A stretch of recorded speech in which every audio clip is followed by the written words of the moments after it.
Greetings, traveller of time. Come with me to the 13th century, to the shadowed heart of Central Europe, where a small village of low clay and wood cottages rests beneath the first cold mist of dusk. Where are you listening from? Which city? And what time is it there? The air is thick and earthy, filled with the unmistakable scent of burning peat. The village's only source of warmth in those days of simplicity, mixed with the damp smell of wet straw packed into the walls for insulation. Look at the dark veil slowly covering the few stars that dare to appear, and feel the faint shiver on your skin. The whisper of a night that promises to be longer and colder than the last, heralding the arrival of a merciless winter. The village of Winterbrunn, meaning winter spring in an old local tongue, hums with quiet rhythm. The sounds grow soft and patterned, the slow creak of an ox cart returning late from the fields, the muffled thud of wooden doors being barred, the steady, comforting crackle of fires within rough stone hearths where families gather around faint light. Yet the most constant sound is the wind, a heavy breath slipping through bare branches, a restless whisper reminding everyone of the snow drawing near and the threat it carries for their dwindling grain stores. The coarse wool around Isolde's shoulders feels rough against her skin as she gazes toward the horizon. At 17, she already bears the early maturity that rural life demands. Her deep brown eyes reflect the flicker of tallow lanterns glowing in nearby windows. She isn't noble nor servant, just a peasant girl whose days were once spent tending her family's garden and spinning thick wool. But now her gaze falls on the frozen, unyielding soil, a sight that stirs unease in her chest. Winter has come too soon, too fiercely for anyone to remember. The ruined harvests of the wet autumn still weigh heavy in her heart, a bitter memory that makes her clutch her shawl tighter. The silence spreading through the village isn't peaceful, it's tense, a hush born of worry, seeping into every shadow, every gust of wind. This year's crops had been disastrous, not because of snow, but because of endless cold rain that drenched the fields during months that should have brought sun. The rye and barley, the villagers' main sustenance, rotted before harvest, leaving barns pitifully empty, with only a fraction of what would be needed to survive until spring. The acrid, sour scent of mold lingers in the small pantry, a cruel reminder of what was lost. The chill on Isolde's bare feet is biting, seeping up through cracks in the floor, untouched even by the weak warmth of the hearth. Such vulnerability was all too common in medieval Europe, where most lives were tethered to the fickle rhythm of nature. Around the fire, stories told in low voices reminded everyone how thin the line was between plenty and famine, how a single bad year could wipe out entire villages. Peasants devoted enormous effort to storing hay for animals and firewood for warmth, for both were as essential to survival as bread itself. Now the scent of rye bread fills Isolde's senses. Her mother Elara is baking a small loaf, not enough to satisfy hunger but to keep hope alive, a gesture of love and quiet defiance. The sight of that modest loaf brings a faint flush to Isolde's face, a fleeting comfort amid the cold. The firelight flickers on her younger brother Eamon, only 8, sitting by the hearth, tracing lines in the dirt with a stick, unaware of the weight pressing upon the home. His face is pale and thin, his occasional cough dry and hollow, each one tightening Isolde's chest. She feels both tenderness and fear, knowing his survival depends on finding food before the heart of winter turns their village into a prison of ice. Her mother's calloused hands move steadily, sewing a patch on a sheepskin coat, each stitch deliberate, as if mending hope itself. The faint warmth of the fabric, the coarse texture of wool beneath Isolde's fingers, offers a fleeting sense of safety. The rhythm of the needle-piercing leather fills the silence, soft, meditative, almost prayer-like. Smoke from the hearth drifts upward through the roof vent, tinting the air bluish-grey, carrying that familiar scent of wood smoke, the smell of home, of humble endurance. Outside, the wind begins to whistle harder, a mournful sound, like a sleeping giant sighing. Isolde recalls the words of Ethelred, the village elder, keeper of memory and wisdom. The winter wind doesn't just blow, it tells the stories of forgotten ages. She rests her elbow on the polished wooden table, feeling the chill radiating through it. The same kind of wood that once built countless peasant homes and simple fortifications. And she wonders whether the story this wind carries tonight is one of warning. Her unease isn't just for herself, but for all of Winterbrunn. In those days, no one survived alone. Hunger in one house meant danger for all. The low toll of the stone church bell, calling for early matins long before dawn, offers a brief moment of reflection, a reminder that faith still had a place in the darkness. The bell's deep, sorrowful tone marks the medieval rhythm of work, prayer, and rest, and reminds everyone that the church often stood as their only refuge in desperate times. Isolde feels a quiet call within, a shared duty to act. Amid that solemn stillness, a memory stirs, of a promise once whispered to her, the tale of miracle seeds, untouched by frost, capable of sprouting even in frozen ground. Ethelred had spoken of them, seeds from distant lands, perhaps faraway Sicily, a medieval crossroads of knowledge between east and west, or maybe from monasteries hidden in the mountains. The faint smell of cold ashes from the hearth carries her doubts, but Aemon's fragile cough extinguishes them. Isolde must believe the legend, must turn it into a quest for survival, for her family and her people, before winter seals every road. Then, footsteps, heavy, slow, crunching outside on the frozen path. Her heart tightens. It's her father, Valerius, returning from the provost's house after discussing the dwindling grain reserves. The door creaks open, letting in a rush of icy air that smells of wet earth and pine. Valerius's face is weary, his beard flecked with frost, his shoulders bent under invisible weight. He sits by the fire, silent. The hush that follows says more than words could. He removes his hood, stretches his hands toward the flames, and the lamplight reveals the furrows of worry etched deep around his eyes. "The provost has nothing left to give, Isolde," he says, his voice rough and low. "The commune's stores will barely last through the coldest months. The elderly and the sick will be given priority." The words don't surprise her, yet hearing them spoken aloud makes fear solid, heavy as stone. By this point in the Middle Ages, managing food in times of scarcity was a matter of life or death.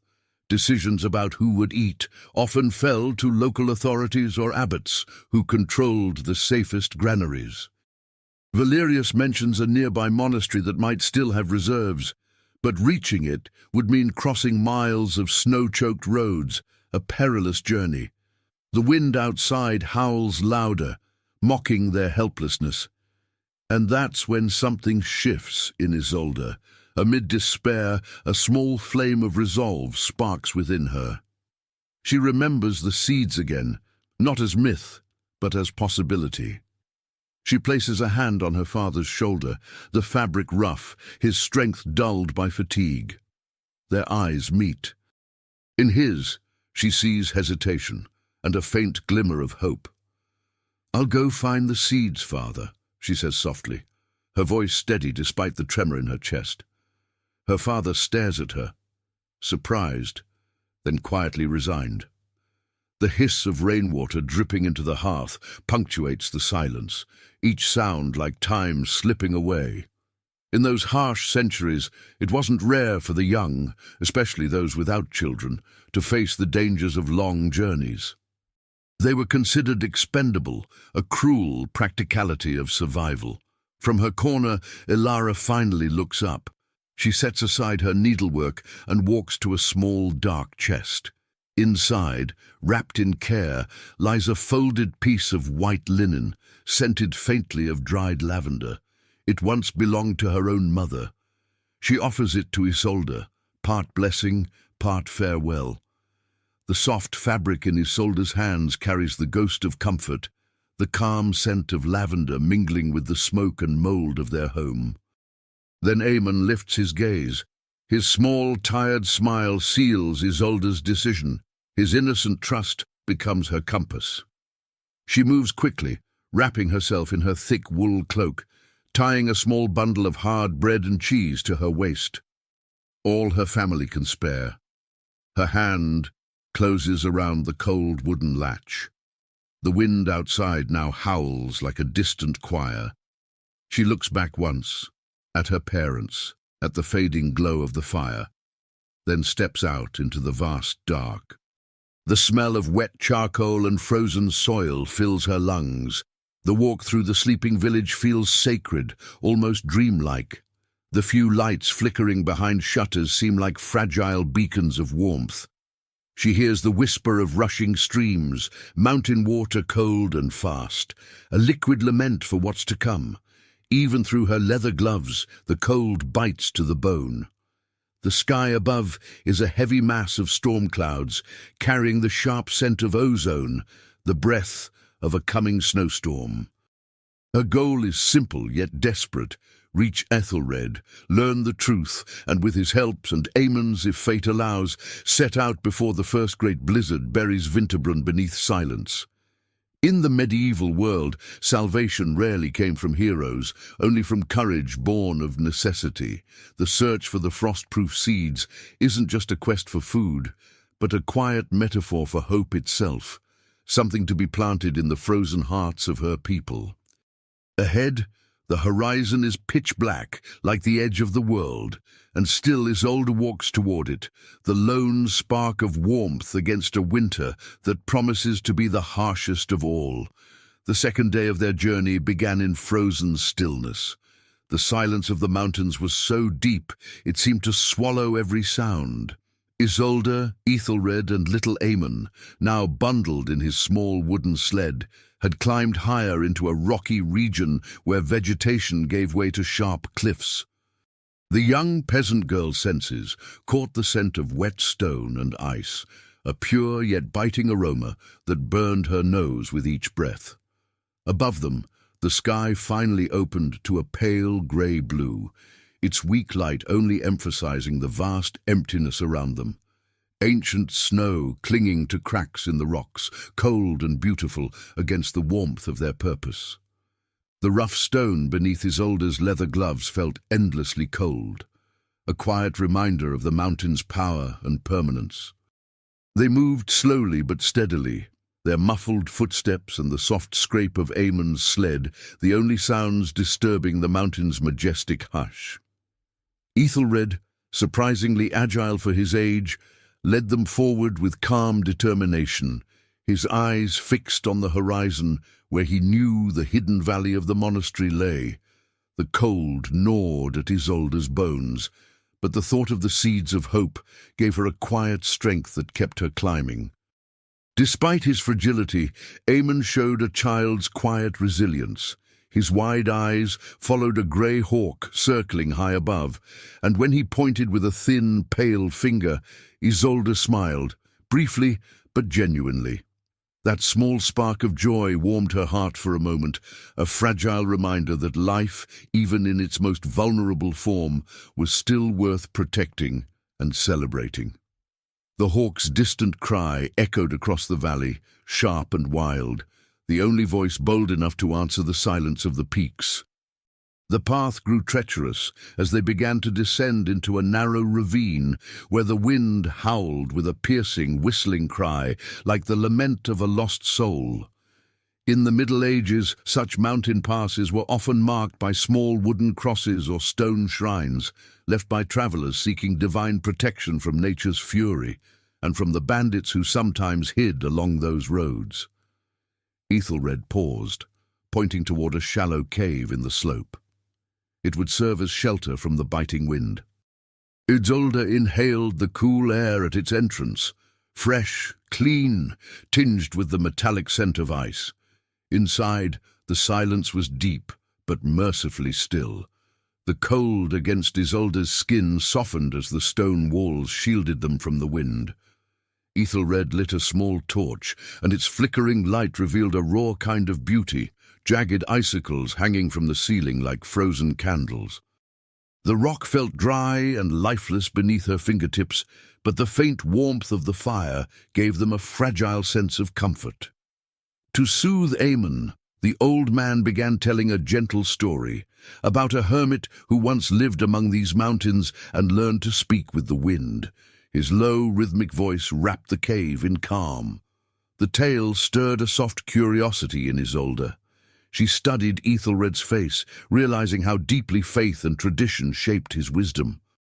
In medieval times, hermits and anchorites, those who withdrew from society for prayer and reflection, were often revered, their solitude seen as sacred.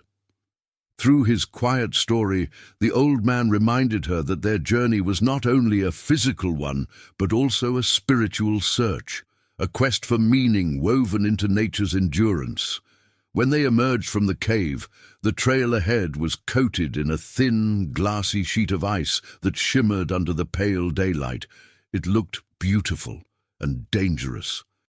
Isolde could feel the slick chill beneath the soles of her worn boots, forcing her to slow her pace and test each step. Ethelred reached into his satchel and scattered coarse sand across the path, a simple, time-worn method to create traction. The dry hiss of sand hitting ice sounded faint but steady, each grain a promise of safer footing. By late morning, the descent grew gentler. With every step downward, the air thickened and the cold eased slightly. Soon the forest's scent returned, pine resin, frozen earth, and the faint sweetness of moss. Ethelred smiled at the change, and when they came upon a small stream tumbling over rocks, they stopped to drink. The water was so cold it stung their lips and throats, yet it revived them, clearing the fog of exhaustion. The soft murmur of the stream filled the air like a lullaby, soothing and constant. Kneeling beside the water, Isolde watched delicate ice formations clinging to the stones, fragile, fleeting shapes that would melt with the next hint of warmth. She thought of her village then, of how its fate depended on the strength of a single seed to withstand this same cold. That quiet reflection filled her with renewed purpose. Perseverance, she realized, was not loud or dramatic. It was steady, like a heartbeat beneath the snow. Sensing her resolve, Ethelred pointed toward a distant mountain, whose rounded peak looked like a sleeping giant beneath its blanket of white. "Beyond that ridge," he said softly, "lies the valley of St. Cyprian's monastery." His tone carried hope, and the sound of his voice lifted the weight from the silence. Then, faint but distinct, Isolde caught the scent of smoke.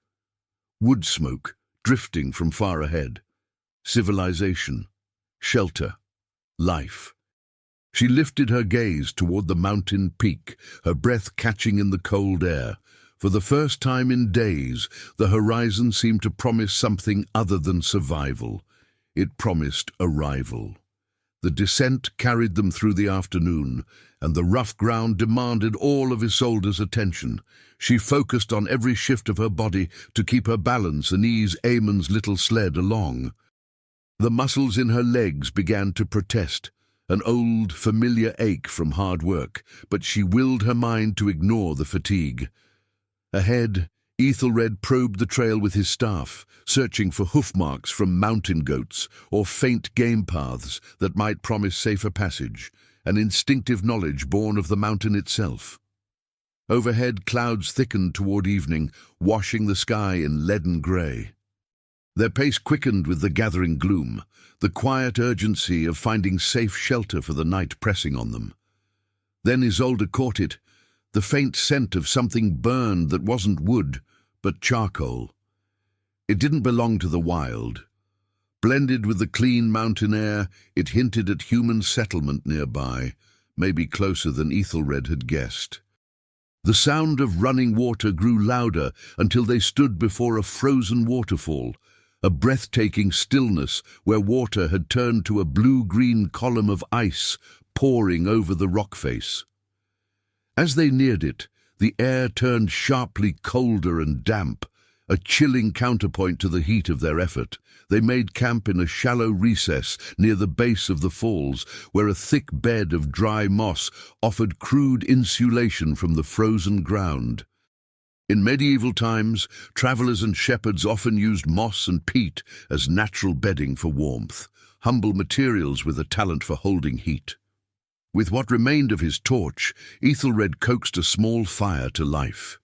Its gentle crackle became the only comforting sound in all that hushed expanse. Isolde tucked Aemon in tighter, pulling the wool cloak snug around him, and the warmed fabric under her fingers felt like a small luxury in a world of ice. As the fire settled, Isolde watched Ethelred unwrap a carefully saved piece of salted pork. With slow care, he set it on a makeshift spit to warm. The smell of roasting meat mingled with smoke, heady and irresistible, and hunger tightened in Isolde's belly. Even a modest portion fixed their hope on something tangible, nourishment shared. When it was ready, Ethelred divided the meat into 3 equal pieces, a quiet act of fairness and a peasant's ethic of survival. Over their meal, he spoke of the monks of St. Cyprian. Their order, he explained, was known for devotion to agriculture and for a vast library, manuscripts on cultivation and even the movements of the heavens. Many medieval monasteries were true centers of agricultural knowledge. Monks preserved seeds, refined irrigation, and recorded methods more advanced than those in nearby villages. The quiet fact buoyed Isolde. The seeds she sought weren't fantasy. They rested on real learning, on the simple science of their age. Night fell quickly. Darkness wrapped the mountain, broken only by the fire's glow and a few stubborn stars slipping through the cloud bank. Every so often, a dry crack snapped from the freezing waterfall, the sound of ice tightening its grip, and the temperature plunged. Isolde nestled close to Ethelred and Aemon beneath their woolen layers, human warmth against the unyielding cold. Ethelred had warmed a smooth stone at the fire and pressed it into her hands. Tucked under her tunic, it felt like a small miracle against her skin. She stayed awake a while, watching the flames dance into shapes across the rock. Thoughts drifted to her village, to her mother and father, to the relentless cycle of life and loss that governed a peasant's world. Her restlessness softened in the mountain's calm. The land's ancient stillness soothed the agitation of her task. The air smelled of soot and the dry herbs Ethelred had scattered around the camp, a protective, familiar fragrance. Her mind returned to that morning's hint, the charcoal on the wind. Ethelred had agreed it was a good sign, proof that the monastery's valley lay close. Charcoal, he said, fed the monks' forges and ovens, tools, instruments, bread. It meant a thriving, well-kept settlement. The wind had stilled to a gentle whisper, like a promise of rest. Isolde closed her eyes, matching her breath to Aemon's slow rhythm. She was determined to keep that rhythm going. Sleep came like a gentle downward slope, a soft plunge into welcoming dark. She dreamed of green fields and seeds sprouting under snow, a quiet vision of hope and abundance against the mountain's severity. Peace washed through her, brief, complete. Before dawn, she woke to a pristine world. Frost jeweled the rocks so they glittered like scattered diamonds in the first thin light. From somewhere in the trees came a bird's song, the first since they'd left the village, a sweet thread of music announcing that the hardest stretch might finally be ending. Ethelred was already up, tending the fire with the care one gives to something precious. Isolde breathed in wood smoke and the roasted scent of barley coffee, simple, hot, and kind to cold bones.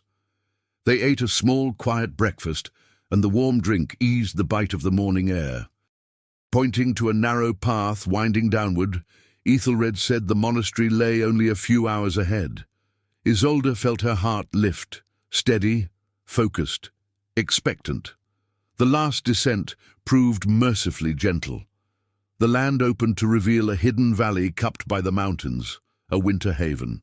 St. Cyprian's came into view at last, sturdy grey stones, slate roofs, a bell tower rising against the pale sky, a refuge of order and grace.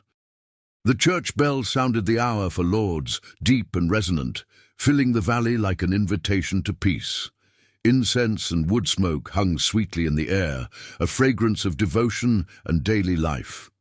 As they neared the great wooden gates, the weight of Isolde's cloak, damp with mourning, settled on her shoulders, and a small wave of nerves passed through her. She was about to make her plea, to place her village's fragility in the hands of strangers. The easy flow of the journey ended here. The mission became a supplication. Even so, calm spread through her. This was the place they'd sought, and it bore the shape of hope. She looked back at Aemon, asleep and peaceful in the sled, the reason for every step, and found the strength to lift her hand and knock, steady and sure. Isolde's knock on the heavy gates of St. Cyprian's monastery echoed dully, a respectful sound swallowed by the thick stone walls and the vast stillness of the mountain. After what felt like an eternity of waiting, a small iron hatch at eye level creaked open. A solemn face appeared within the narrow slit, framed by the dark brown hood of a Benedictine monk. Isolde's gloved fingers brushed the cold wood nervously, but she forced herself to stand composed. The monk, whose name she would later learn was Brother Anselm, had kind yet weary eyes. His voice, when he asked the reason for her visit, was deep and measured, cautious, as one might expect from a man who rarely saw strangers in such remote heights. Isolde began her story slowly, her tone respectful. She described the ruined harvests, the relentless rain, and the cold that had descended with unnatural hunger, threatening the survival of Winterbrunn. She pointed to Aemon, still asleep in his sled, a silent plea more powerful than words. Brother Anselm could smell the dirt, smoke, and fatigue clinging to the travellers, a sharp contrast to the clean air scented faintly with incense drifting from inside the monastery. He listened without interruption, and Isolde saw his expression soften little by little, shifting from caution to compassion. Relief stirred quietly within her chest. Her tale wasn't just one of hunger. It carried the echo of ancient knowledge Ethelred had shared, the story of frost-resistant seeds, the deep winter wheat once cultivated by the monks of St. Cyprian centuries before. The mention of that specific strain acted like a secret password, proof that she came not as a beggar, but as a seeker of wisdom. In those medieval days, when knowledge was confined to monasteries and cathedrals, mastery of agriculture, especially seed selection, was true power. For a moment, only the monk's clearing throat filled the silence between desperation and hope.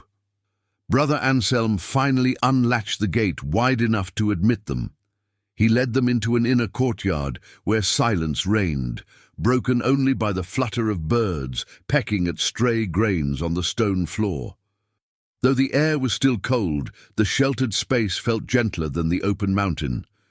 The stone beneath Isolde's boots was smooth and cool, polished by generations of footsteps. Inside the walls, she saw order and cleanliness everywhere, an oasis of calm and discipline amid the wilderness. Their guide brought them to the scriptorium, the monk's workshop for copying texts. Isolde was instantly captivated. Light seeped through oiled parchment windows, falling on sturdy wooden tables where monks bent in silence over open manuscripts. The air smelled strongly of beeswax, used to polish parchment and seal wood, and of the metallic tang of iron gall ink, the unmistakable scent of written knowledge. Piles of scrolls and bound volumes rose like small towers around the room. To Isolde, it looked richer than any treasury. She felt herself whisper inwardly, awed by the sacred quiet. For Benedictine monks, the copying of manuscripts was prayer as much as labor, an act of devotion preserving culture in the centuries after Rome's collapse. Watching a grey-haired monk carefully trace illuminated letters, she felt time slow. The faint scrape of the quill on parchment was almost a whisper, a rhythm of patience and faith that contrasted with the urgency in her own heart. Brother Anselm led them at last to Abbot Theodore, head of the monastery. His chamber was modest and warm, lit by a small iron stove that filled the air with the scent of glowing embers and beechwood. The abbot, a man of middle age, neatly bearded, with calm, intelligent eyes, gestured for them to sit on carved wooden benches. The surface was cold and hard, yet the atmosphere of the room radiated peace and quiet authority. Once more, Isolde made her plea, this time with deeper emotion. She spoke of the children of Winterbrunn, of the famine tightening around them, and of her faith in the legend of the enduring seeds. The abbot listened in silence, his gaze steady, first on her, then on Ethelred. He seemed to weigh their sincerity, as one might weigh gold. When he finally spoke, his voice was rich and melodic, carrying both education and gentle power. He confirmed the legend's truth. The deep winter wheat existed. It had been bred long ago to survive a climatic catastrophe in the 10th century, remembered as the year of great frost. The abbot explained that the monastery still guarded a small reserve, not for mass planting, but as a safeguard, a living memory of human resilience. He described the grain with quiet precision. Its genetic essence allowed the seed's embryo to remain dormant through severe cold, awakening only when the soil's warmth passed a certain threshold, thus surviving late frosts that destroyed ordinary crops. This explanation, part science, part faith, was proof enough for Isolde. Her hope now rested on solid ground. But there was one condition. Theodore would not give the seeds for payment or promise, but in exchange for a vow. Isolde and Ethelred must swear, on behalf of their village, that the grain would be sown not for personal gain, but for the collective survival of Winterbrunn, and that the harvest would be shared equally, without distinction of family or rank. His steady voice carried moral gravity. His words sounded less like a command than a sacred call to unity. Isolde and Ethelred nodded, an unspoken oath of sincerity, a covenant of humanity in an age of hardship. The wooden bench no longer felt cold beneath her. The burden of fear had shifted into a sense of purpose fulfilled. Abbot Theodore's lips curved into a faint smile. He summoned Brother Anselm and instructed him to prepare the seeds and some provisions for their journey home. Honey, fresh bread, simple comfort. The air soon filled with the warm sweetness of yeast and honey, a fragrance of kindness and abundance that eased Isolde's weary heart. Brother Anselm returned carrying a small sack of thick linen. Inside, dark, glossy seeds gleamed like polished stones. Isolde held the bag gently, feeling the cool weight of that treasure in her palms. The grains shimmered with reddish-brown hues, each one a tiny promise of life yet to come. When Ethelred bowed his head and thanked the abbot, his voice trembled with humble gratitude, a sound that seemed to echo through the still room like a prayer. And for a long, quiet moment, surrounded by firelight and parchment, they stood within the purest image of compassion the Middle Ages could offer, knowledge and mercy meeting in the heart of winter. Isolde and Ethelred's gratitude was deep and wordless, expressed in the way their hands met over the sack of seeds, a pact of duty and hope. From Brother Anselm they received not only those precious grains, but also a linen pouch filled with barley bread and a portion of hard cheese, a gift that meant far more than nourishment. It was an act of brotherly charity, the scent of warm bread mingled with the salty aroma of cheese, a perfume of sustenance and kindness that Isolde knew she would never forget. The monastery's towering walls no longer felt like mere stone. They had become the living heart of organized compassion. With the abbot's permission, Brother Anselm offered to guide them down by a gentler path, a trail used by monks to gather firewood from the lower forest. It would save a full day's journey and spare Eamon's fragile strength. His calm, practical tone was a balm for Isolde's weariness. He led them through the monastery's back fields, where winter crops grew in disciplined rows beneath a veil of snow, a testament to Benedictine care and constancy. The soil underfoot, though cold, felt softer and richer than the harsh earth of Winterbrunn. As they walked, Brother Anselm explained a remarkable detail about monastic life. The monks kept precise written records of every harvest and experiment, a book of the land where they noted which seeds thrived in different soils and climates. Such systematic agricultural record-keeping was rare outside monasteries and would later preserve countless plant varieties across Europe. The realization struck Isolde deeply. What seemed like miracle was, in truth, the fruit of patient science and careful observation of nature. Even under the thin snow, green shoots pushed through the earth, living proof of the monk's skill in selecting hardy seeds. The sight renewed Isolde's hope.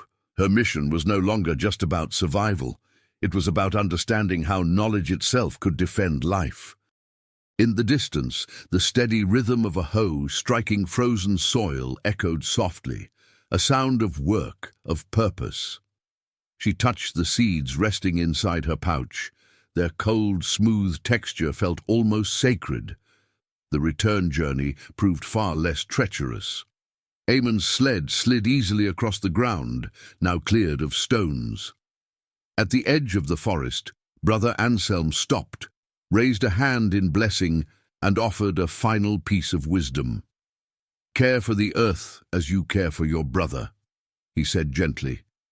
"The earth answers to love and patience." His voice faded into the wind as he turned back toward the monastery, leaving behind an echo of quiet kindness. The air grew thick again with the scent of pine and damp soil, familiar, grounding. Reinvigorated by the monks' generosity and their success, Ethelred took the lead with newfound confidence. He shared with Isolde the steps for preparing the seeds, mixing them with wood ash to guard against rot and insects, an age-old method he knew well. The fine, slippery texture of ash would be the seed's first touch of home in Winterbrunn's soil. His voice, steady and detailed, carried a teacher's calm authority, and Isolde listened closely, committing every word to memory. They walked for hours beneath a sky that darkened steadily, clouds pressing low and heavy. A sharper chill crept into the air, the unmistakable warning of an oncoming snowstorm. The metallic tang of ozone lingered in Isolde's nostrils. They pushed forward faster now, ignoring the ache in their limbs, driven by one thought alone: to return before the snow sealed the mountain paths. The contrast between the monastery's generosity and the peasants' harsh life stayed with Isolde. She saw, now more clearly than ever, that survival depended on balance, faith from the monks, knowledge from their books, and labor from the hands of her people. That quiet interdependence was the true strength of their age, the fragile harmony that held the medieval world together. She could hear her own heartbeat, steady and strong, the pulse of resilience carrying her home with a promise of renewal wrapped in her linen bag. By dusk, exhausted but alight with hope, they reached the edge of the valley. There lay Winterbrunn, its thatched rooftops dusted with frost, thin trails of smoke curling into the darkening sky. The sight of home blurred through Isolde's tears, cold on her cheeks but warm in meaning. They had crossed the mountains, defied the winter's edge, and now their return meant life itself. The wind rose gently, and the first snowflake touched her face, not as a threat, but as a benediction.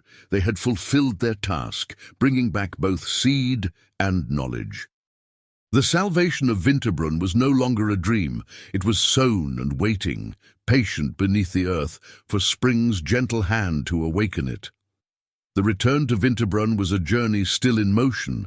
Though no longer an arduous climb, it was a gentle, steady descent, a shift in perspective from monastic isolation to communal urgency. The mountain air had grown uncannily still, a tense pause before the promised blizzard, and Isolde used every moment of calm to press forward. The sound of Eamon's sled sliding smoothly over damp earth and frozen leaves set a quicker, more hopeful rhythm. Beneath her wool cloak, she felt the warmth of effort and expectation, the heat of purpose, contrasting sharply with the icy breath of the world around her. Brother Anselm's chosen path wound through a dense forest of beech and oak, their bare branches weaving an intricate lattice against the grey sky. The trees stood like ancient sentinels, their rough bark forming natural columns in a cathedral of silence. The forest floor, thick with layers of wet and brittle leaves, softened their steps. The air smelled richly of decay, earthy rot and bitter oak bark, a lingering scent of autumn defying winter's claim. Ethelred, with his sharp memory for the land, recognized familiar landmarks. A moss-covered monolith, a bent tree split by lightning long ago. They were, unmistakably, on the right path home. To Isolde, the forest felt protective, its quiet canopy a shield against the mountain wind. The hush allowed her mind to settle on her mission. Beneath her tunic, she carried the small linen pouch close to her chest, feeling the hard little grains press against her skin, a hidden treasure more valuable than gold. The abbot's words echoed in her mind, the vow of solidarity, of shared survival. She would honor it, whatever it cost. As they walked, Ethelred spoke in his calm, instructive tone, sharing a piece of everyday medieval wisdom. In forested lands like these, he explained, villagers built their homes from wattle and daub, interwoven twigs coated with clay, straw, and animal dung. The result was crude but warm, a clever barrier against the cold. Isolde pictured her own cottage now not as poor or fragile, but as proof of her people's ingenuity, the craft of those who learned to build comfort with bare hands.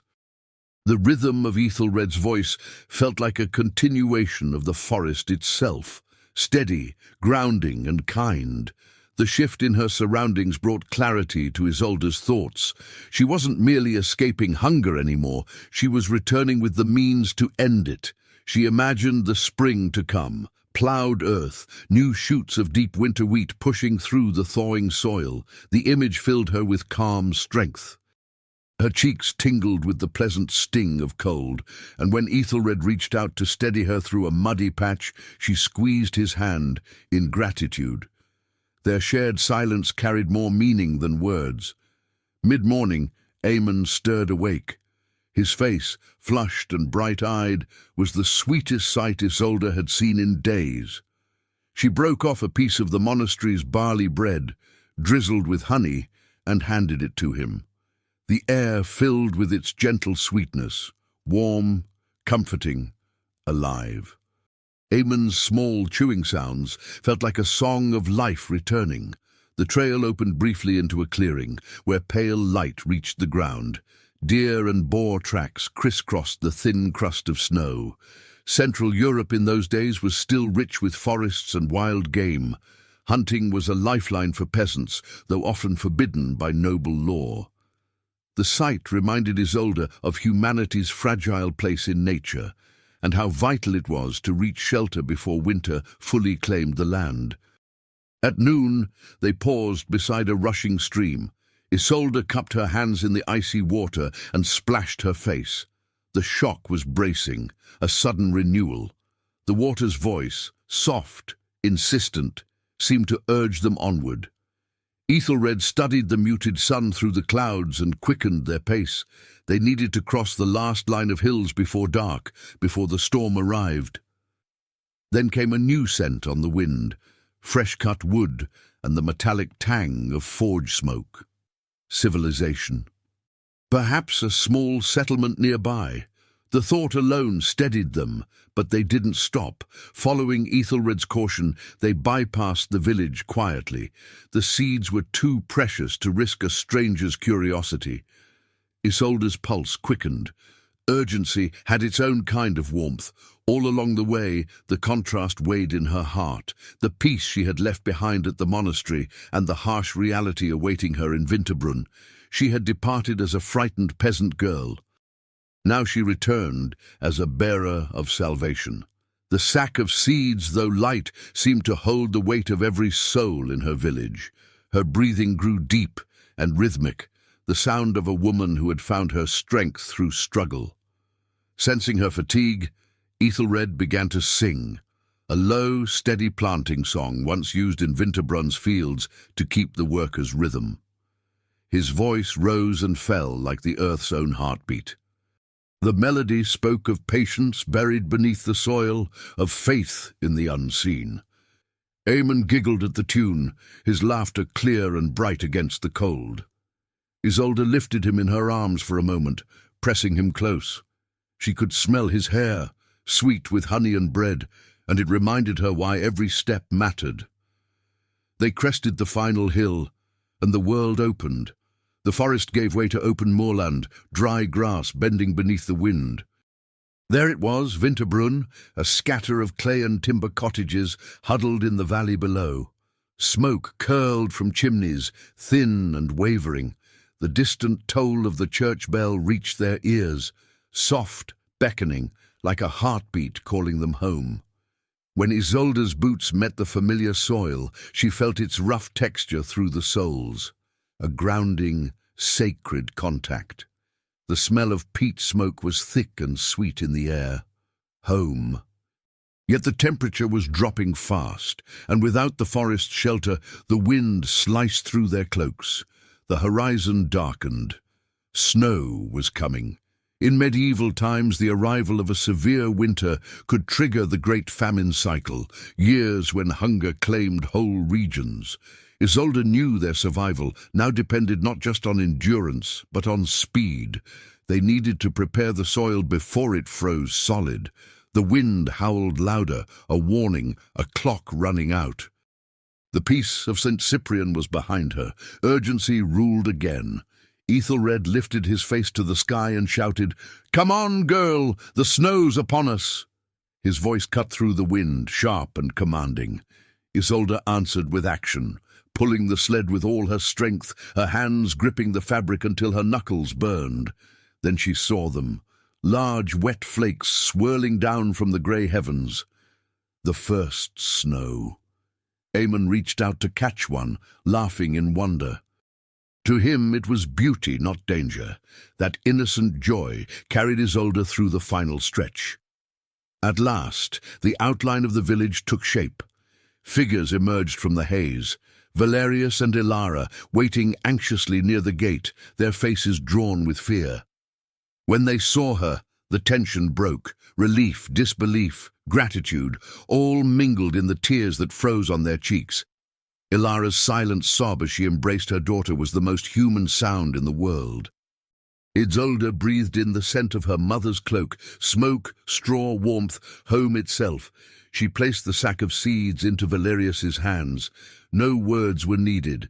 The weight of duty passed from her to him, a solemn ritual of trust.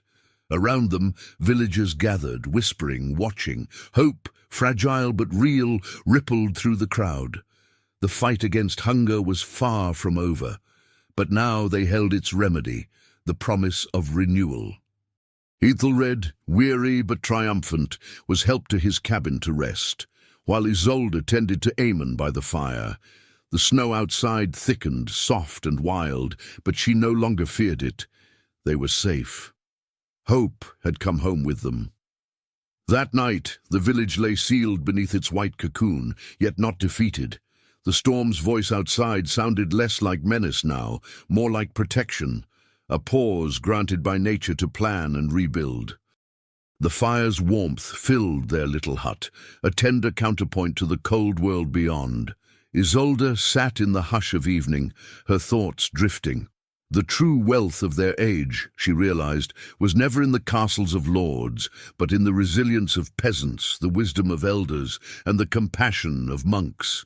The deep winter wheat resting in the barn was more than a crop. It was a lesson. Like the seed, hope must sleep beneath the ice before it blooms. When Valerius smiled at her before drifting to sleep, she saw pride and love in his eyes, unspoken recognition that his daughter had become Winterbrun's quiet heroine. She squeezed his hand gently, feeling that bond of strength between them. Outside, the snow whispered against the roof, a lullaby of peace after motion. Wrapped in the warmth of family and the soft glow of victory, Isolde finally surrendered to sleep, with the image of dark, shining seeds safe in the barn. Tiny, silent hearts of life waiting patiently beneath the cold for spring's return. Morning in Winterbrunn broke beneath a thick, hushed quilt of snow, an austere, immaculate beauty that turned the village into a monochrome drawing of white and grey. The blizzard had come in the night, sealing the village under ice and quiet, delivering on winter's harsh promise. Outside, the cold was paralyzing. Inside Isolde's cottage, the hearth's warmth and Amon's soft play with little wooden scraps offered a comfort that stood in gentle contrast to the world beyond. The wind's howl in the chimney had faded to a low whisper. Valerius was already with the village leaders and Elder Ethelred, planning how to distribute the seed and when exactly to plant. They met in the communal barn, the largest building in Winterbrunn, now both council hall and safe storehouse for the deep winter wheat.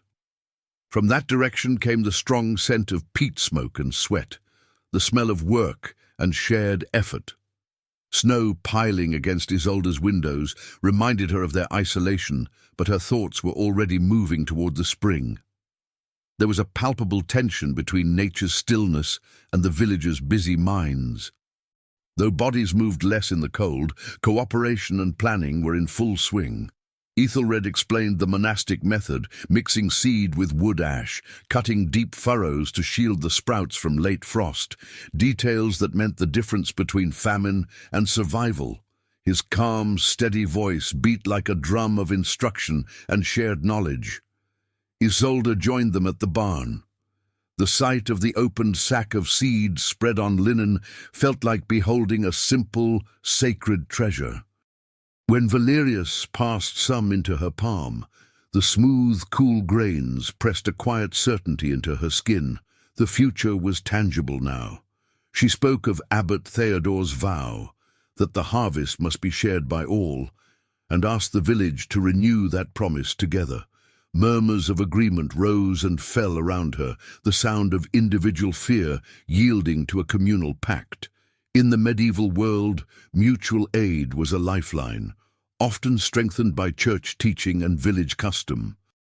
That quiet fact, echoed by both Isolde and the abbot, became the foundation of Winterbrunn's new hope. Inside the barn, the air was cold but bearable, warmed by the closeness of neighbors. Faces were still lined with worry, but now each held a spark, faint, steady, catching. Through the rest of winter, life settled into a rhythm of patience and thrift. Work narrowed to essentials, rationing firewood, grinding the last of the grain, keeping animals warm. Isolde spent long hours at the loom, the steady clack of shuttle and thread, turning time itself into a soft meditation. The cottage smelled of raw wool and smoke, home, labor, endurance. Outside, snow kept falling, the constant backdrop to waiting. Despite the cold, Ethelred visited each household, checking rationing, lifting spirits, weaving old stories and harvest songs into the quiet. He stood as the living link between newfound hope and ancestral memory, guardian of the slow, necessary tempo of medieval life. The tap of his staff on frozen ground became a familiar rhythm of presence and reassurance. When Isolde sometimes steadied his shoulders, she felt the fragility of his frame and the iron of his will. Motion nearly vanished. Silence lay over the village like a blanket, broken only by a child's cry now and then, or a dog's muffled bark. By the hearth, Isolde and Eamon curled close. The little flame's light, wavering against the dark, was their only lantern. Eamon's gentle scent, warm and sweet, cut through the sharp smells of cold and smoke, a reminder of why the fight mattered. Something had shifted in Isolde. She no longer feared winter, she respected it, saw it as the force that tried, tested and tempered her people. She understood now that fear was simply the space left when knowledge and action were absent. When the first trickle of meltwater began to whisper off the eaves, she heard it, a soft, liquid murmur, the season changing note by note, calling them back to the fields. At last, after months of want and waiting, spring stole in with quiet hands. Mornings turned a shade gentler, snow thinned, revealing dark, wet soil, the green light for movement. The smell rose up, earth after thaw, the faint breath of new shoots, sweeter than anything she'd known all winter. Doors opened, neighbors stepped out shouldering hoes and guiding plows. Their footsteps made a new music, urgent, joyful, unstoppable. Planting the deep winter wheat became a village rite. Valerius and Ethelred oversaw the sharing of seed and the method itself. Ash mixed in, furrows cut deep, patience built in from the start. With her own hands, Isolde pressed the cold, damp soil over the grains she'd carried home from the monastery, an act of faith, an answer to a promise. Across Winterbrunn, people worked side by side. The fields became a portrait of solidarity. The gulf between last year's ruin and this spring's hope told the story better than words. The monastery's seed, the seed of patience, now lay beneath the earth, holding the promise of life. The steady thock of hoes, striking soil, rose and fell like a lullaby, and Isolde felt her heart rest in its rhythm. Waiting had turned into renewal, fear into a second chance. She sat at the field's edge and watched pale spring sunlight touch the planted rows. Her village lay before her, its future in the ground. Birds returned and stitched the sky with song. The air smelled of soil, sun, and harvest to come. She understood now that true strength doesn't dodge the storm, it plants resilience beneath it. The brutal winter had tried to break Winterbrunn. Instead, it pressed them together, toward knowledge, toward cooperation, and set the stage for the most meaningful harvest they'd ever see, not for its size, but for the humanity it would prove. The empty seed sack in Isolde's hand felt like a sign, one cycle closing, another opening. In her mind's eye, she saw herself as a quiet sentinel of hope. She had moved out of fear, been guided by wisdom, and returned on a promise. The end of motion had become the beginning of patience. A light wind skimmed the sown fields, its gentle breath the rhythm of waiting. Serenity settled over her, a sense of work well done and a future now firmly planted. When Valerius met her gaze that evening and smiled, she felt what his eyes said clearly. She had become Winterbrunn's quiet heroine. His hand squeezed hers, warm, proud, sure. Outside, the breeze brushed the thatch, a soft whisper in place of winter's roar. Wrapped in peace, Isolde drifted toward sleep. In the barn, the dark, shining seeds rested in silence, small hearts of life, waiting as she was for spring to keep its promise. As spring crept gently into Winterbrunn, Isolde found herself drawn to one simple, familiar object in her cabin, a small cherrywood spindle that had once belonged to her grandmother. Worn smooth by generations of use, it felt warm and soft to the touch, a quiet contrast to the coarse wool she spun into thread. Her movements were slow and deliberate, the spindle turning rhythmically between her fingers, a meditative motion that soothed her mind as much as it occupied her hands. The steady whisper of fiber, twisting into yarn, became the quiet music of her days, a calm melody carrying her through the lingering worry of scarce food supplies. Spinning was more than labor. It was a craft, a distinctly feminine art in medieval life. Isolde reflected on how every garment, cloak, tunic or shawl, began with the simple act of spinning, each piece representing weeks or months of patient work. It was no wonder clothes were treasured and passed down like heirlooms. Across the Middle Ages, peasant women spent much of the winter spinning the wool, sheared in autumn, ensuring warmth for their families through the long frost. This continuity of purpose, stretching back generations, gave weight and meaning to Isolde's work. Morning light filtered through the small oiled parchment window, glinting on the dark, polished wood of the spindle. Its grain shimmered faintly, modest, beautiful, alive. The air was thick with the scent of lanolin, that fatty, earthy perfume of raw wool that meant comfort, livelihood, survival. Between her fingers, Isolde felt the fibers soften and stretch, transforming from rough tufts into a strong, even thread. That quiet, poetic transformation, coarse into smooth, chaos into order, mirrored her own patient rhythm of waiting. As she spun, she watched Eamon near the hearth, tracing little shapes in the packed earth with a lump of charcoal. His face was rosier now, his eyes brighter, proof of the monastery's bread and honey still working their quiet magic. The soft scratch of charcoal on dirt became a gentle counterpoint to the spindle's hum.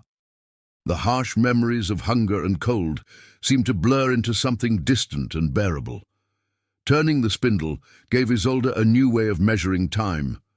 For peasants, time was circular, bound to seasons and harvests, and spinning embodied that cycle. She was turning the wool of the past year into the protection of the next, weaving continuity into survival. The spindle carried the touch of her mother, her grandmother, and all the women who had faced winters like this one. The slight warmth building in her hands from friction was its own kind of hearth, small, steady, enduring. She recalled a story her mother had told her, how her grandmother had carved the spindle herself from the trunk of a cherry tree that had survived a lightning strike. The spindle then was more than a tool. It was a symbol of endurance and rebirth, a quiet metaphor for the village itself, which had weathered its own storm.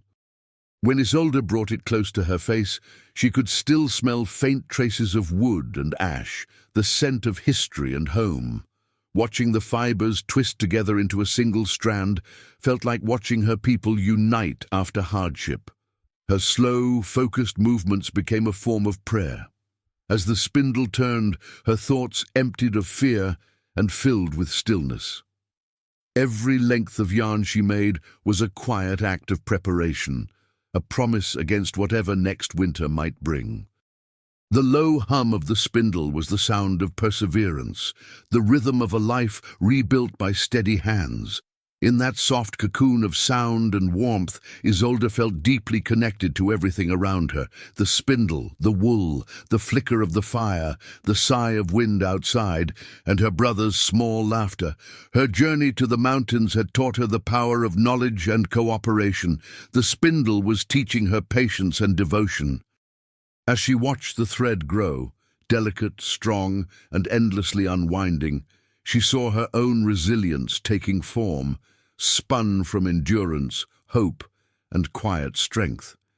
The cabin's quiet was broken only by the spindle's soft, rhythmic hum, and Isolde let her thoughts wander through the small tasks that shaped the slow rhythm of her waiting days.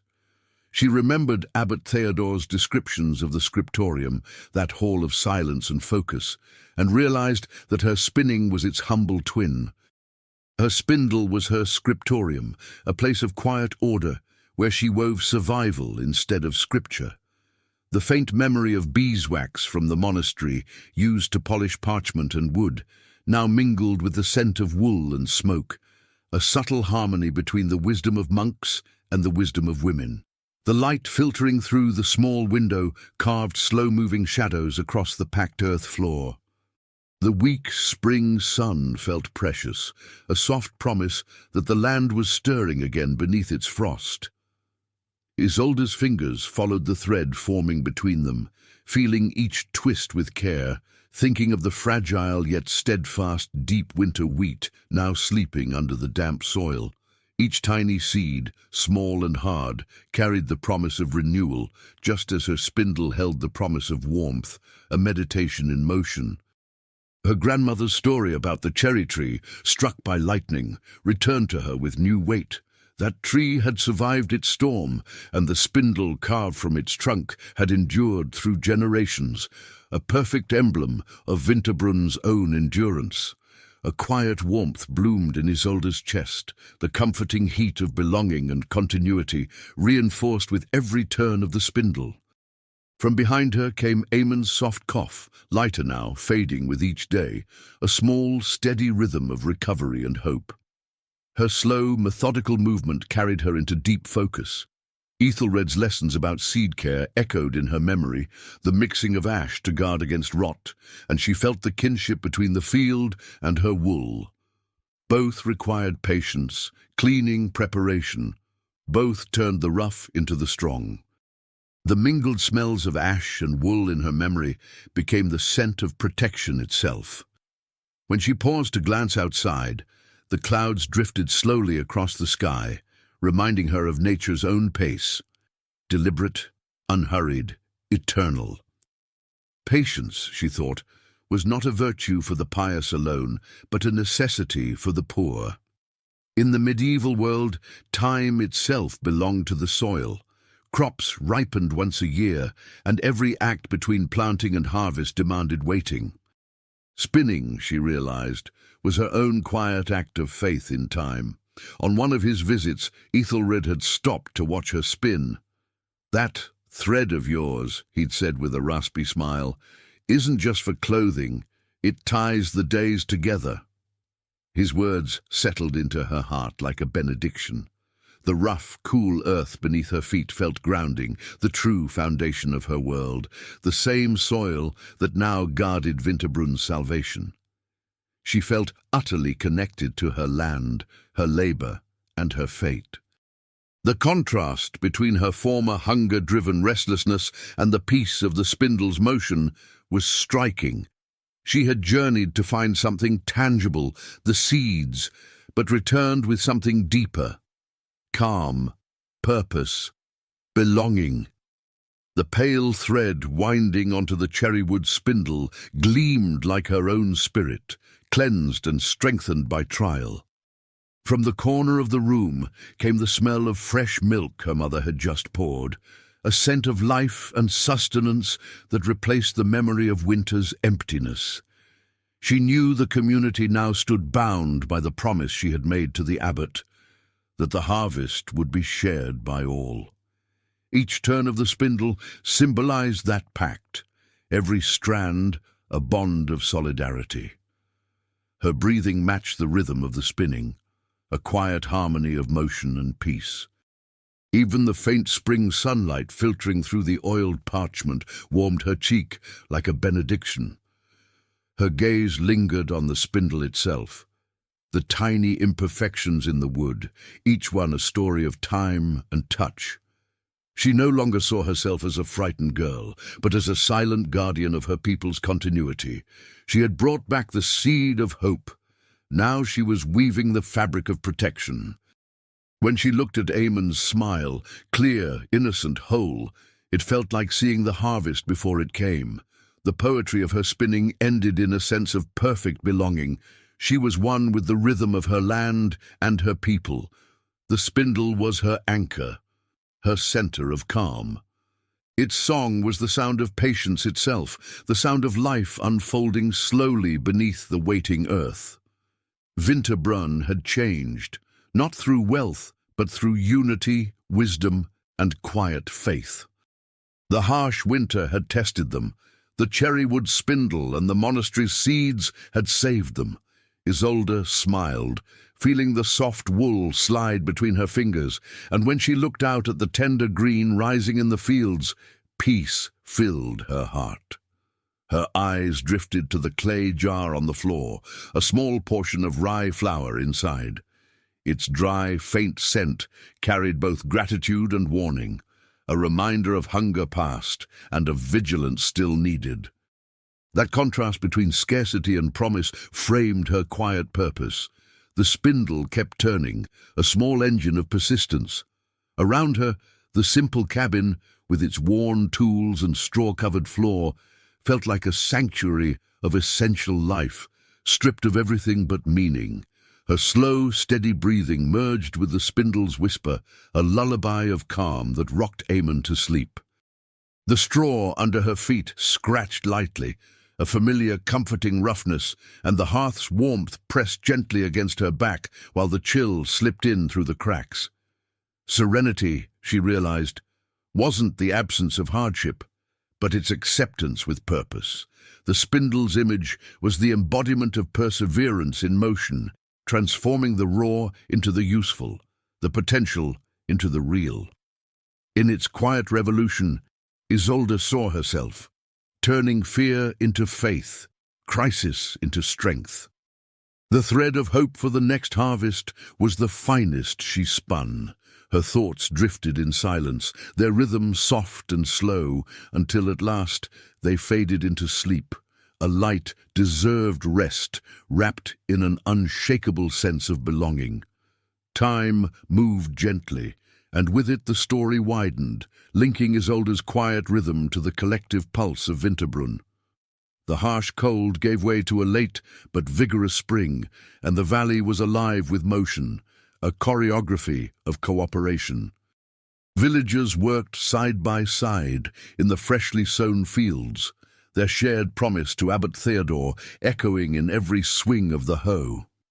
The sound of tools striking the damp earth blended with the low hum of men and women singing, creating a new symphony for the village, a melody of work and hope, replacing the anxious whispers of winter.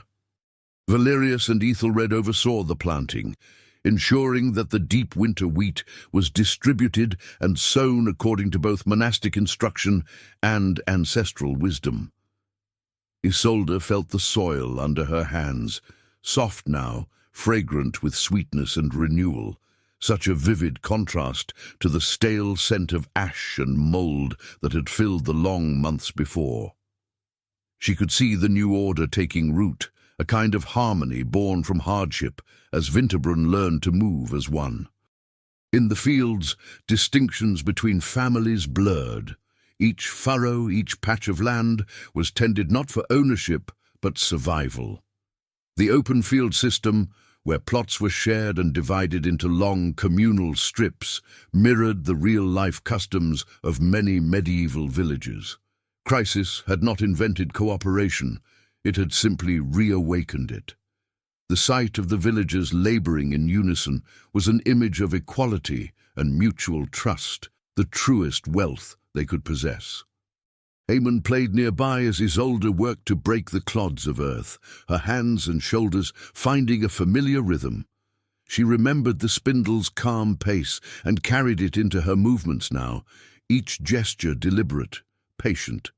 The sun's weak warmth pressed gently against her back, and Eamon's laughter, the bright, unguarded laughter of a child, rose above the sounds of labor, a melody of reward for all she had endured. The faint scent of wildflowers drifting along the field edges added a note of quiet joy to the air.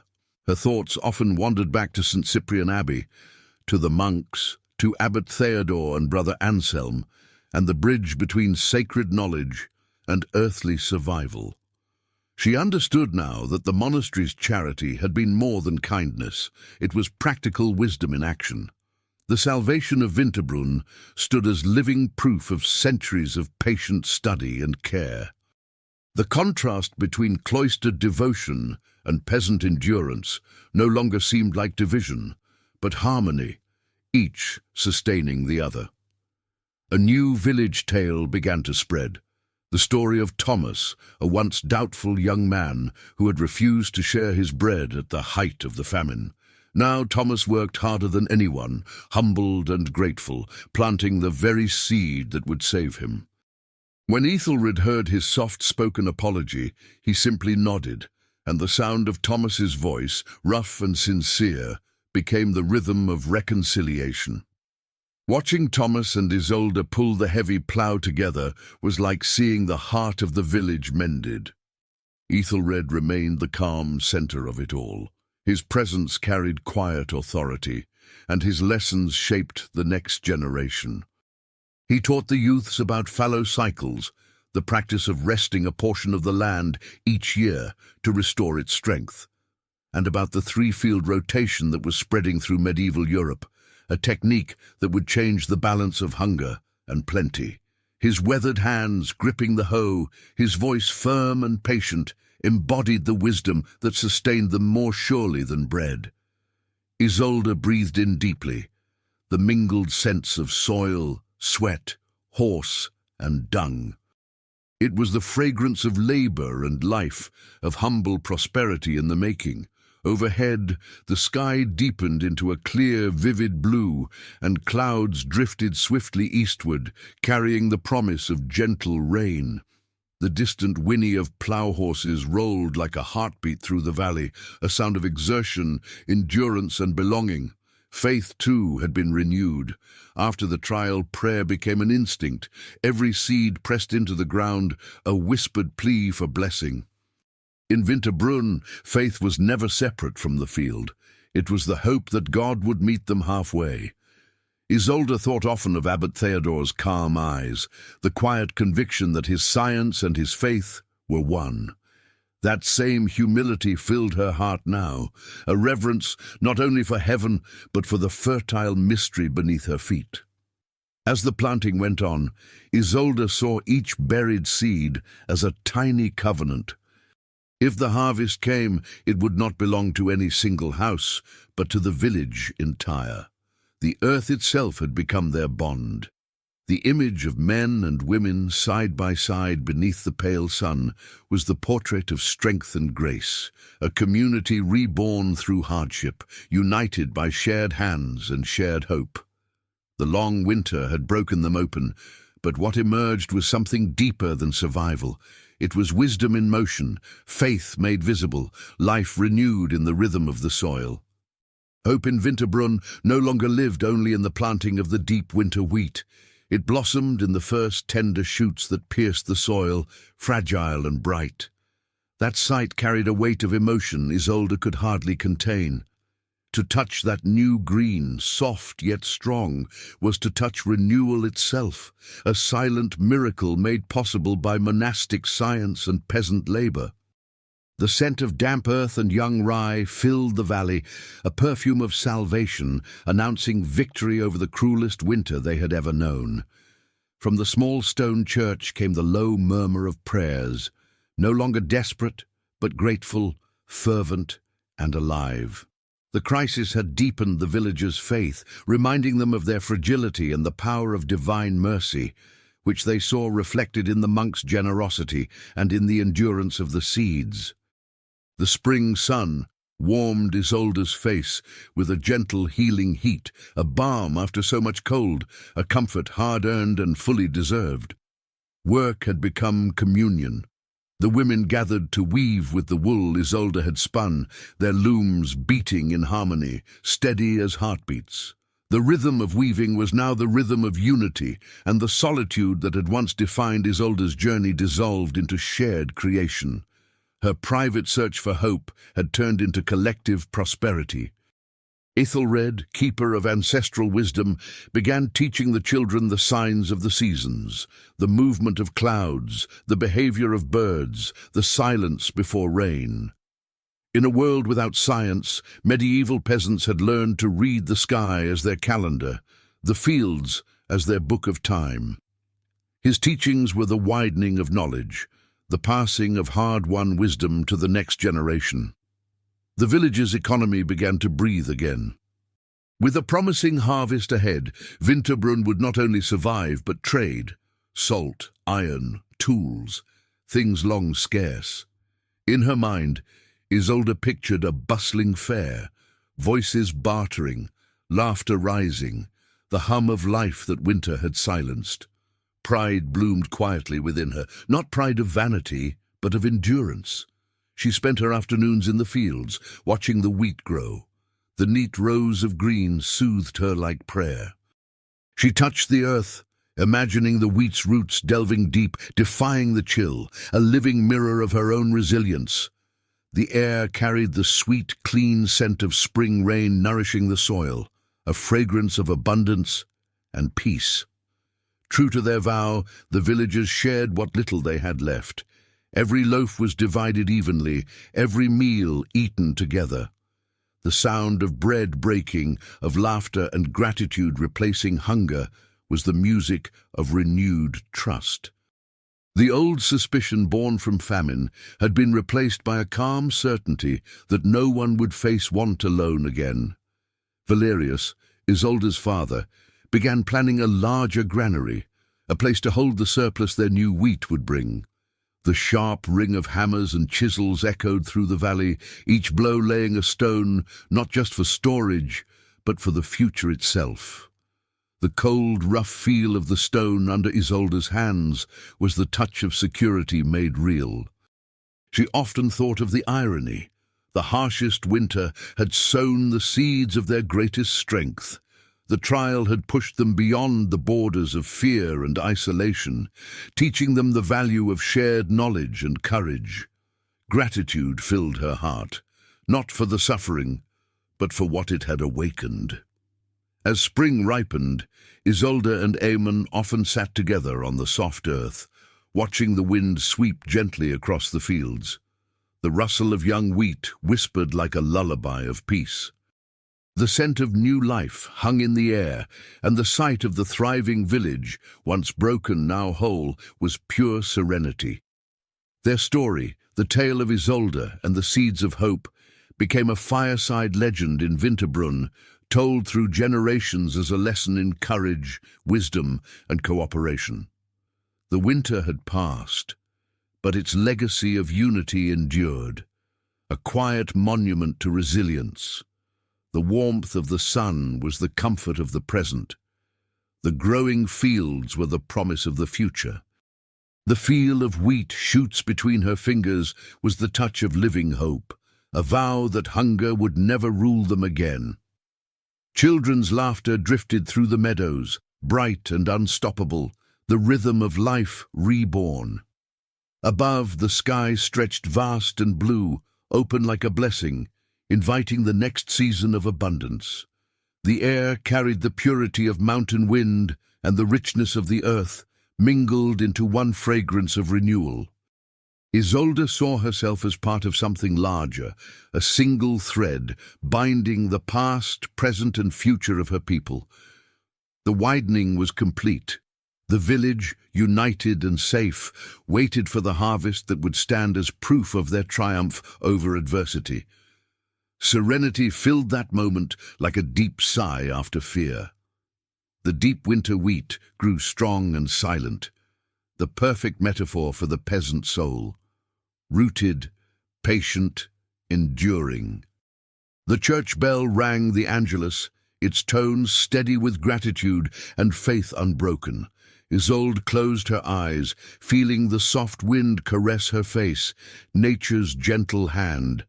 Winterbrunn's fate had changed not through luck, but through the courage of a young woman and the wisdom of an old man. A moment of silence settled over Winterbrunn as spring deepened and the threat of hunger receded into memory. The deep winter wheat now blanketed the valley in lush green, its blades swaying in gentle waves beneath the soft breeze, a living rhythm of color and calm.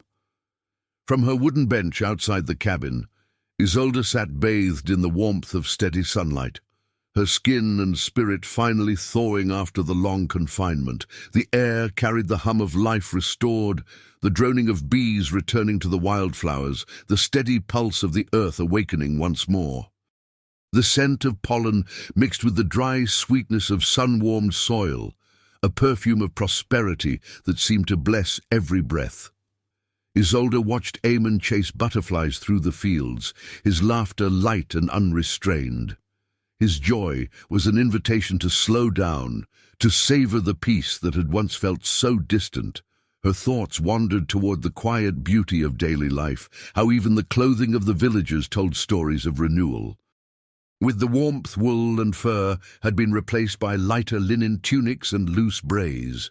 Most garments were undyed or coloured only by the pale hues of roots and herbs, soft browns, greys and whites, humble tones reflecting both necessity and modesty. Isolde traced her own hands along the coarse fabric of her new linen dress, spun and woven through winter nights.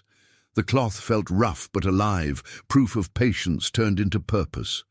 Around her, the people of Winterbrunn bore the look of healing. Faces once drawn by hunger now carried a faint flush of life, eyes bright with something close to joy. The memory of famine still lingered, but its grip had loosened. The seed she had carried from the monastery had not only filled the fields, it had transformed the soul of the village. Knowledge and faith together had built something stronger than survival, resilience. Beside her sat Ethelred, pipe in hand, exhaling sweet, aromatic smoke that mingled with the perfume of flowers.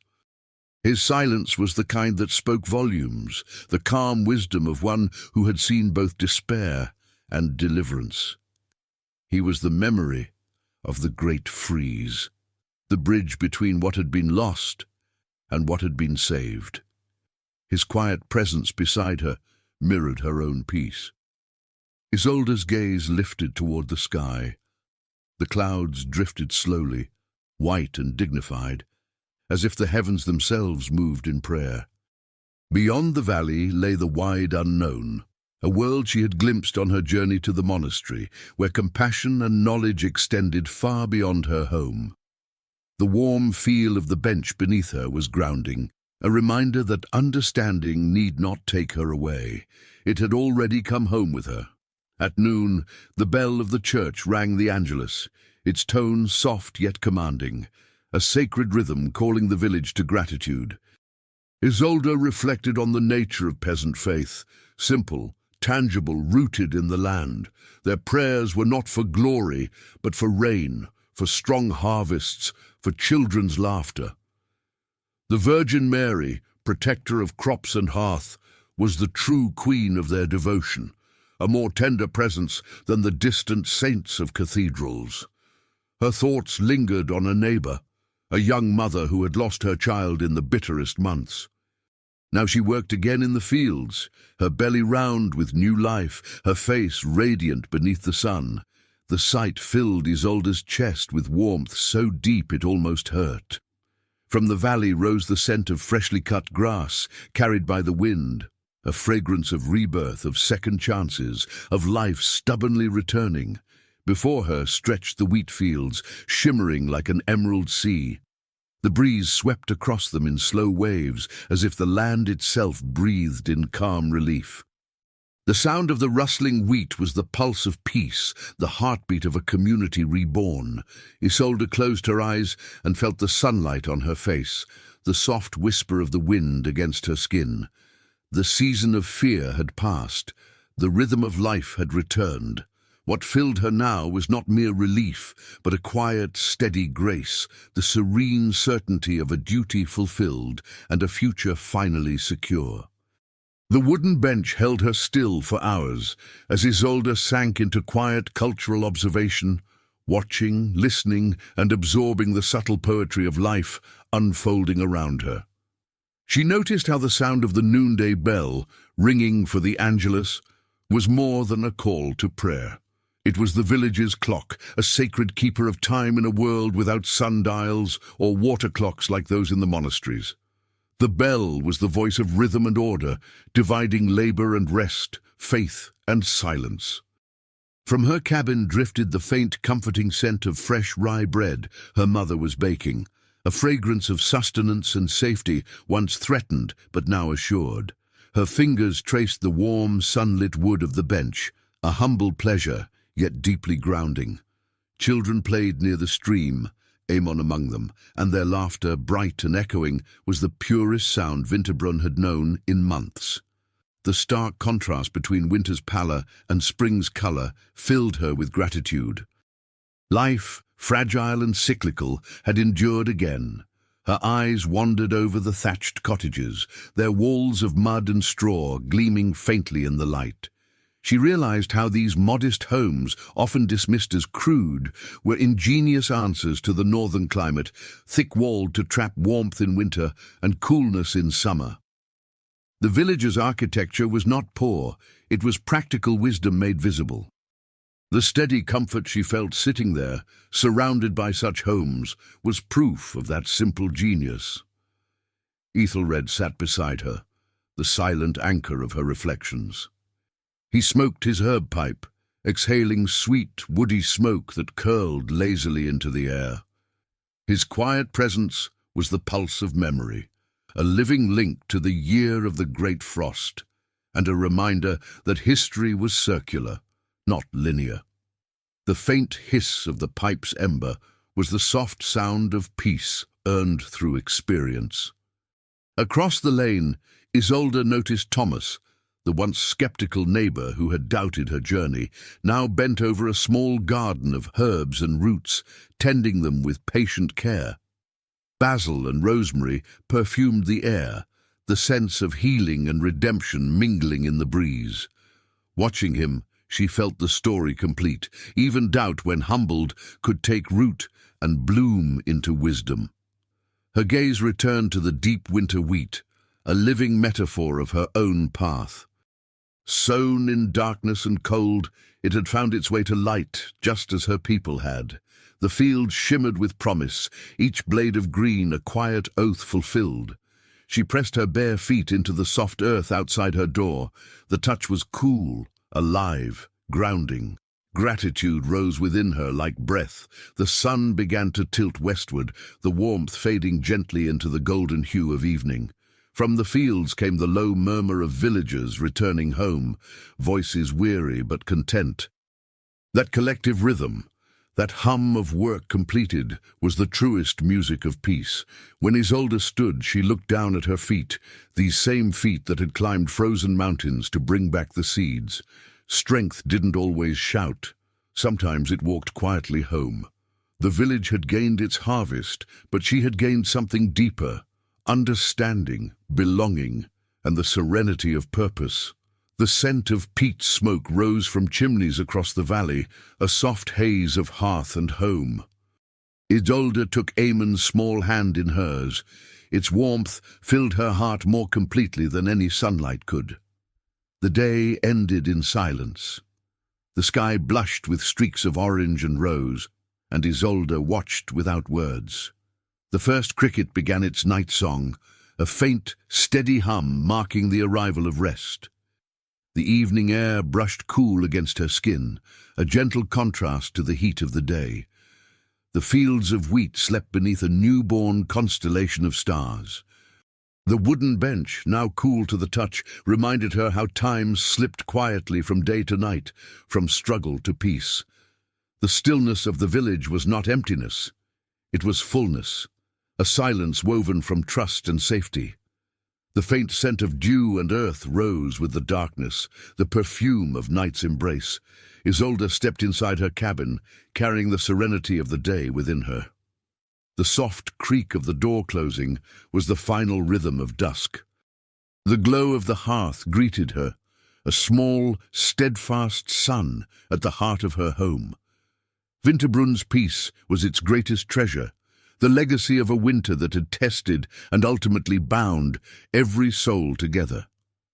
Isolde nestled beside Aemon, his small body warm and sleeping against her. Her own breathing fell into rhythm with his, slow, deep and steady, the lullaby of survival. Outside, the deep winter wheat swayed in the dark, growing quietly under the stars. The village dreamed with it, strong, united and full of hope. A subtle shift had taken place in the angle of observation of life in Winterbrunn. The focus moved from Isolde to little Aemon, now 9 years old, whose view of the world, though still childlike, reflected the emotional transformation of the village after the harsh winter. Aemon was out in the fields, not merely playing, but performing a task the villagers had taught him, scaring away the birds that tried to peck at the tender shoots of the deep winter wheat. The sight of the boy running through the rows, clutching a makeshift scarecrow, was one of restored energy and innocent usefulness. This new perspective of Eamon's was that of a young guardian. He no longer saw snow as a threat of hunger, but merely as a distant, cold memory. His world now was one of soft earth and warm spring sunlight, a comforting sensation that filled him with vitality. The sound of his voice, calling out at the crows with childish seriousness, created a joyful rhythm that blended with the whisper of the wind through the plants. Eamon's nose caught the scent of crushed grass and damp soil, an aroma of adventure and purpose. The contrast between Eamon's frailty during the long journey and his present strength was striking. The crisis had forced him to grow, transforming him from a burden to be carried into a small yet valuable contributor to the community. The touch of the thin wheat stalks brushing against his legs as he ran was cool and tender, a reminder that everyone's survival depended on that fragile growth. From his low vantage point, the field appeared vast, a green ocean stretching to the horizon. In his child's memory, Eamon carried a brief parallel story told by Ethelred, a tale about a young shepherd named Olin, who centuries earlier had saved his village from drought after discovering a hidden spring in the mountains, guided only by the sound of the wind through a hollow reed. This human mini-story, passed down orally, reinforced the idea that youth and close observation of nature played vital roles in peasant survival, a kind of practical wisdom as essential as the elders' experience. In medieval peasant culture, folklore and oral storytelling were key ways of passing down practical knowledge about the environment, agriculture, and natural dangers. Through Olin's story, Eamon gained a sense of historical purpose and belonging. The sound of Ethelred's voice, telling the tale by the fire, had become a rhythm Eamon unconsciously echoed as he shouted at the birds, a bridge between past and present. This change in perspective allowed Isolde, watching him from afar, to see the community through her brother's eyes. She noticed how the success of the seeds had melted away the tension among the villagers, replacing it with an easy, natural cooperation. Families worked together, laughing, passing around a single waterskin, their shared gestures forming the truest image of unity, the deepest legacy of the hard winter. The sweet smell of hay drying under the sun filled Isolde's senses, an aroma of abundance and preparation. The smooth, cool pebbles Eamon picked up to toss at the birds felt solid in his hand, and though his game seemed playful, it was serious work to him. He felt important, an active cog in the great machine of the harvest. Ethelred, observing the boy's dedication, explained the subtle differences among the birds, which ones hunted insects and which ones devoured grain, a lesson in practical field zoology essential to survival. Eamon's viewpoint also revealed the spiritual dimension of rural life. He noticed the wooden crosses the villagers had planted at the edges of the fields, a gesture of prayer and protection against storms and pests, and he mimicked the adults, making small signs of blessing over the strongest sprouts. The sound of the church bell ringing at noon told him that the sun was high and it was time to go home and eat bread, a rhythm of life, simple and orderly. The story of the village widened through the figure of Thomas, who was now patient and kind with Eamon, teaching him how to tie knots and repair the scarecrow's frame. The contrast between the once skeptical man and the gentle mentor symbolized redemption and reintegration, the healing of the community itself. The touch of Thomas's hand resting on Eamon's shoulder was a gesture of acceptance and belonging. The warmth on Isolde's skin as she approached to hand her brother some water was the soft, nurturing heat of spring, a warmth of life and growth that seemed to flow through the air itself. She saw the world through his eyes and recognized the quiet magic in the patience of growing wheat and in the silent wisdom of nature. Eamon's perspective was hope in its purest and most tangible form. Eamon, the guardian of the sprouts, kept a cheerful, tireless watch. He ran along the edges of the field, his light footsteps against the soft soil, forming a rhythm of youthful energy. The contrast between his small frame and the vast field stretching around him was the image of the responsibility he felt. To him, the sight of the tender shoots bending in the wind, whispering as if alive, was a silent dialogue with nature itself, something he was learning to protect. The scent of sun-warmed earth filled the air, the fragrance of his little kingdom. Sometimes he found small seeds of the deep winter wheat scattered on the surface, tiny reminders of the treasure his sister had brought down from the mountains. He thought of Isolde with childlike reverence, imagining her as one of Ethelred's storybook heroines, the brave girl who faced the giant of winter to save her people. This human mini-story, told through Eamon's eyes, was the living legend of the village, a tale of resilience and sibling love. The warmth he felt on his skin was pleasant, yet he understood, with a wisdom beyond his years, that the sun was vital for the wheat's growth, a lesson learned from the cold of their past journey. His perspective revealed the delicate connection between weather and peasant life, an eternal dance between light and shadow. The sound of the wind passing by his ears was, to him, the whisper of Olin, the shepherd from Ethelred's story, guiding him in his care for the land. He watched the adults and saw calm on their faces, a serenity that had replaced the fear of winter. Families working together, laughing and sharing water from the same jug, painted a scene of unity, the harmony born from hardship. When Isolde handed him a piece of bread for lunch, the touch of her hand was warm and secure, the strongest bond he knew. In the Middle Ages, children's work in the fields was a natural and essential part of family life, with age-appropriate tasks like herding animals or chasing away birds being routine.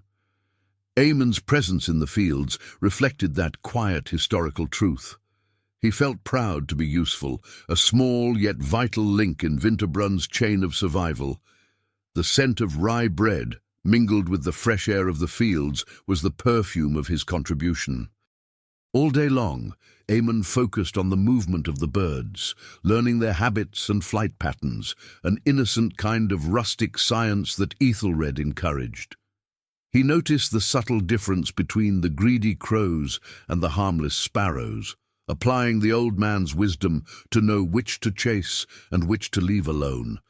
The sound of flapping wings as they scattered became the beat of his quiet guardianship. As the sun began to sink, painting the sky with shades of gold and red, Eamon knew his watch was done. He returned home tired but full of satisfaction. Lying beside the hearth, he felt the warmth of the packed earth floor, and the aroma of smoke and his mother's cooking surrounded him like a soft embrace of safety. The sound of Isolde's gentle voice, telling him bedtime stories, was the rhythm that carried him into dreams, no longer tales of fear and hunger, but of plentiful harvests and long golden summers. His perspective was one of the future, a future that felt safe and full of bread, thanks to the seeds his sister had carried home. He closed his eyes, and the poetic image of the wheat field was the last thing he saw. A silent green sea growing in the night, guarding the promise of life. His sleep was deep and peaceful, the sleep of a child who felt loved and protected.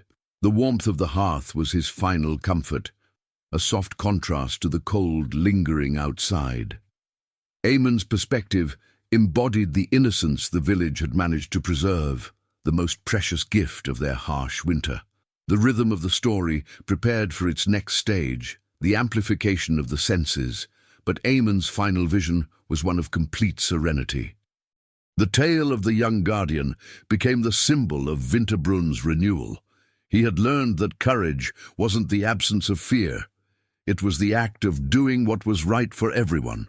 The faint scent of home fire was the smell of safety and belonging. The sight of his small, tired feet was the image of his quiet contribution. The feel of the straw mattress beneath him was the touch of the earth he had helped protect. The sound of his steady breathing was the rhythm of peace restored to the village. The new perspective had revealed the miracle of growth and resilience. Isolde watched him with tenderness, feeling the calm that radiated from him. The deep winter wheat grew strong, and Winterbrun's hope grew with each day of sunlight. The old shepherd Olin's tale and Eamon's young vigilance had merged into one living story of survival. The winter had passed, leaving behind its greatest legacy, unity and compassion. The touch of Isolde's hand on her brother's blanket was a final gesture of love and protection. The wind outside whispered softly, a rhythm of peace and rest, and the serenity of night wrapped the village in quiet expectation for another day of sunlight and labor. Summer had settled over the valley in full, amplifying every sensation and transforming the landscape into a tapestry of vivid color, sound, and texture.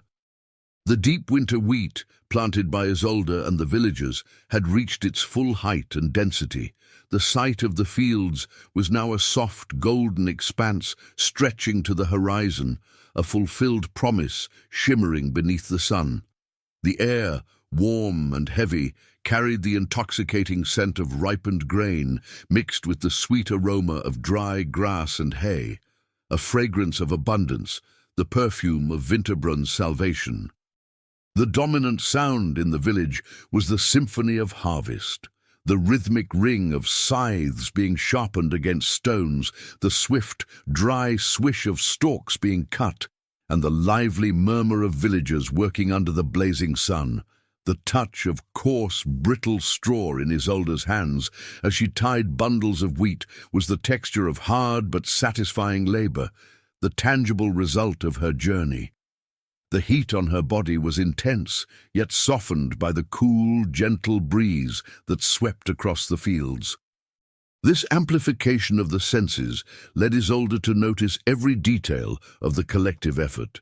She saw the sweat glistening on her father Valerius's brow, and the surprising agility of Ethelred, the village elder, as he examined each bundle with a critical eye, ensuring the grain was perfectly dry, so that mold, which had once ruined their crops, would not return.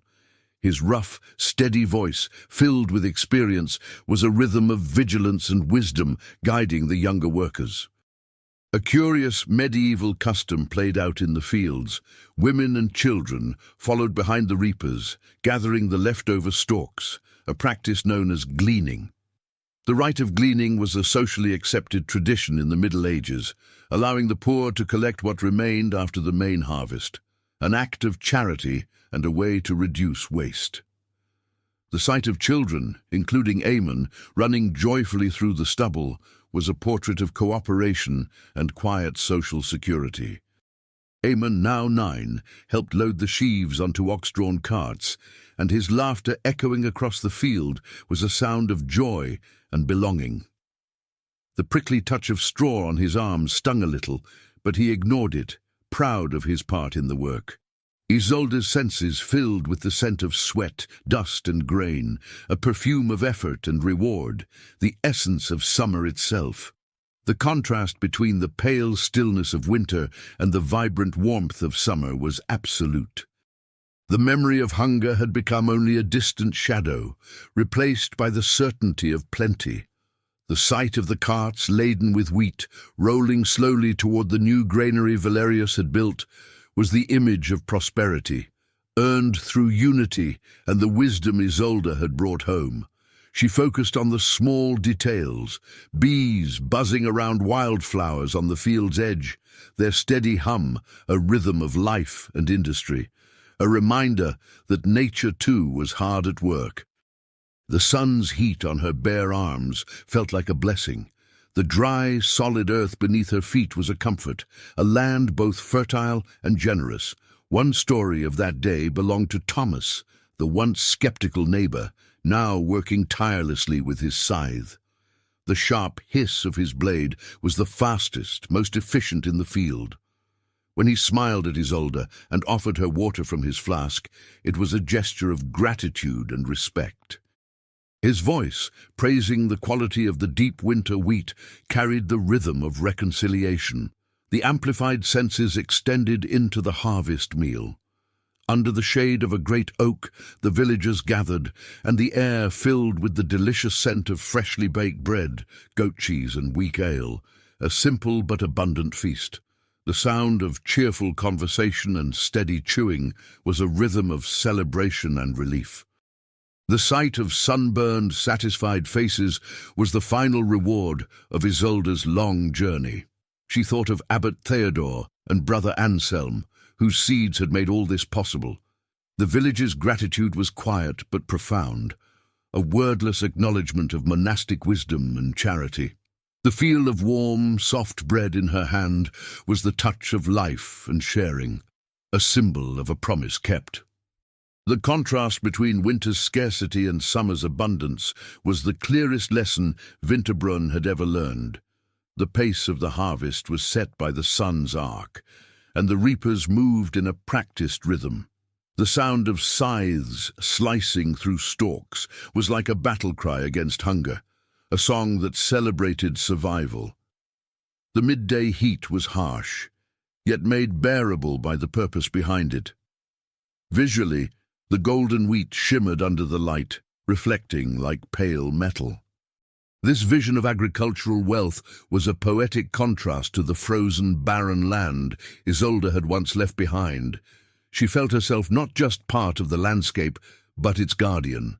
She caught the scent of dry, cracked soil in certain patches, a subtle reminder of nature's delicate balance and the need for gratitude. Their abundance was still fragile, their humility essential. Across the field, voices carried praises for the superior deep winter wheat, its fuller heads, its resilience. The villagers' admiration for the monk's wisdom became a chorus of respect for knowledge itself. The feel of the worn wooden handle of Isolde's scythe was familiar and grounding, a continuation of her bond with the earth. The sight of the children sprawled under the oak tree, exhausted but content, was the image of safe, protected childhood, the greatest treasure Winterbrunn had regained. The wind blew softly, carrying the faint scent of the forest, a whispering blessing over the harvest. The amplification of the senses was, in essence, a celebration of simple, complete life. Isolde allowed herself a moment of quiet reflection, feeling the fullness and peace that abundance brings. The serenity within her heart was the softest, deepest sound of that generous summer. The deep winter wheat stood as proof that courage and cooperation were the true seeds of prosperity. Winterbrunn's destiny had changed, and Isolde was the bearer of its new hope. The warmth of the sun on her skin was the touch of restored life. The sight of golden sheaves stacked high like small castles was the final image of her day's labor. The church bell rang, marking the end of work, the rhythm of well-earned rest.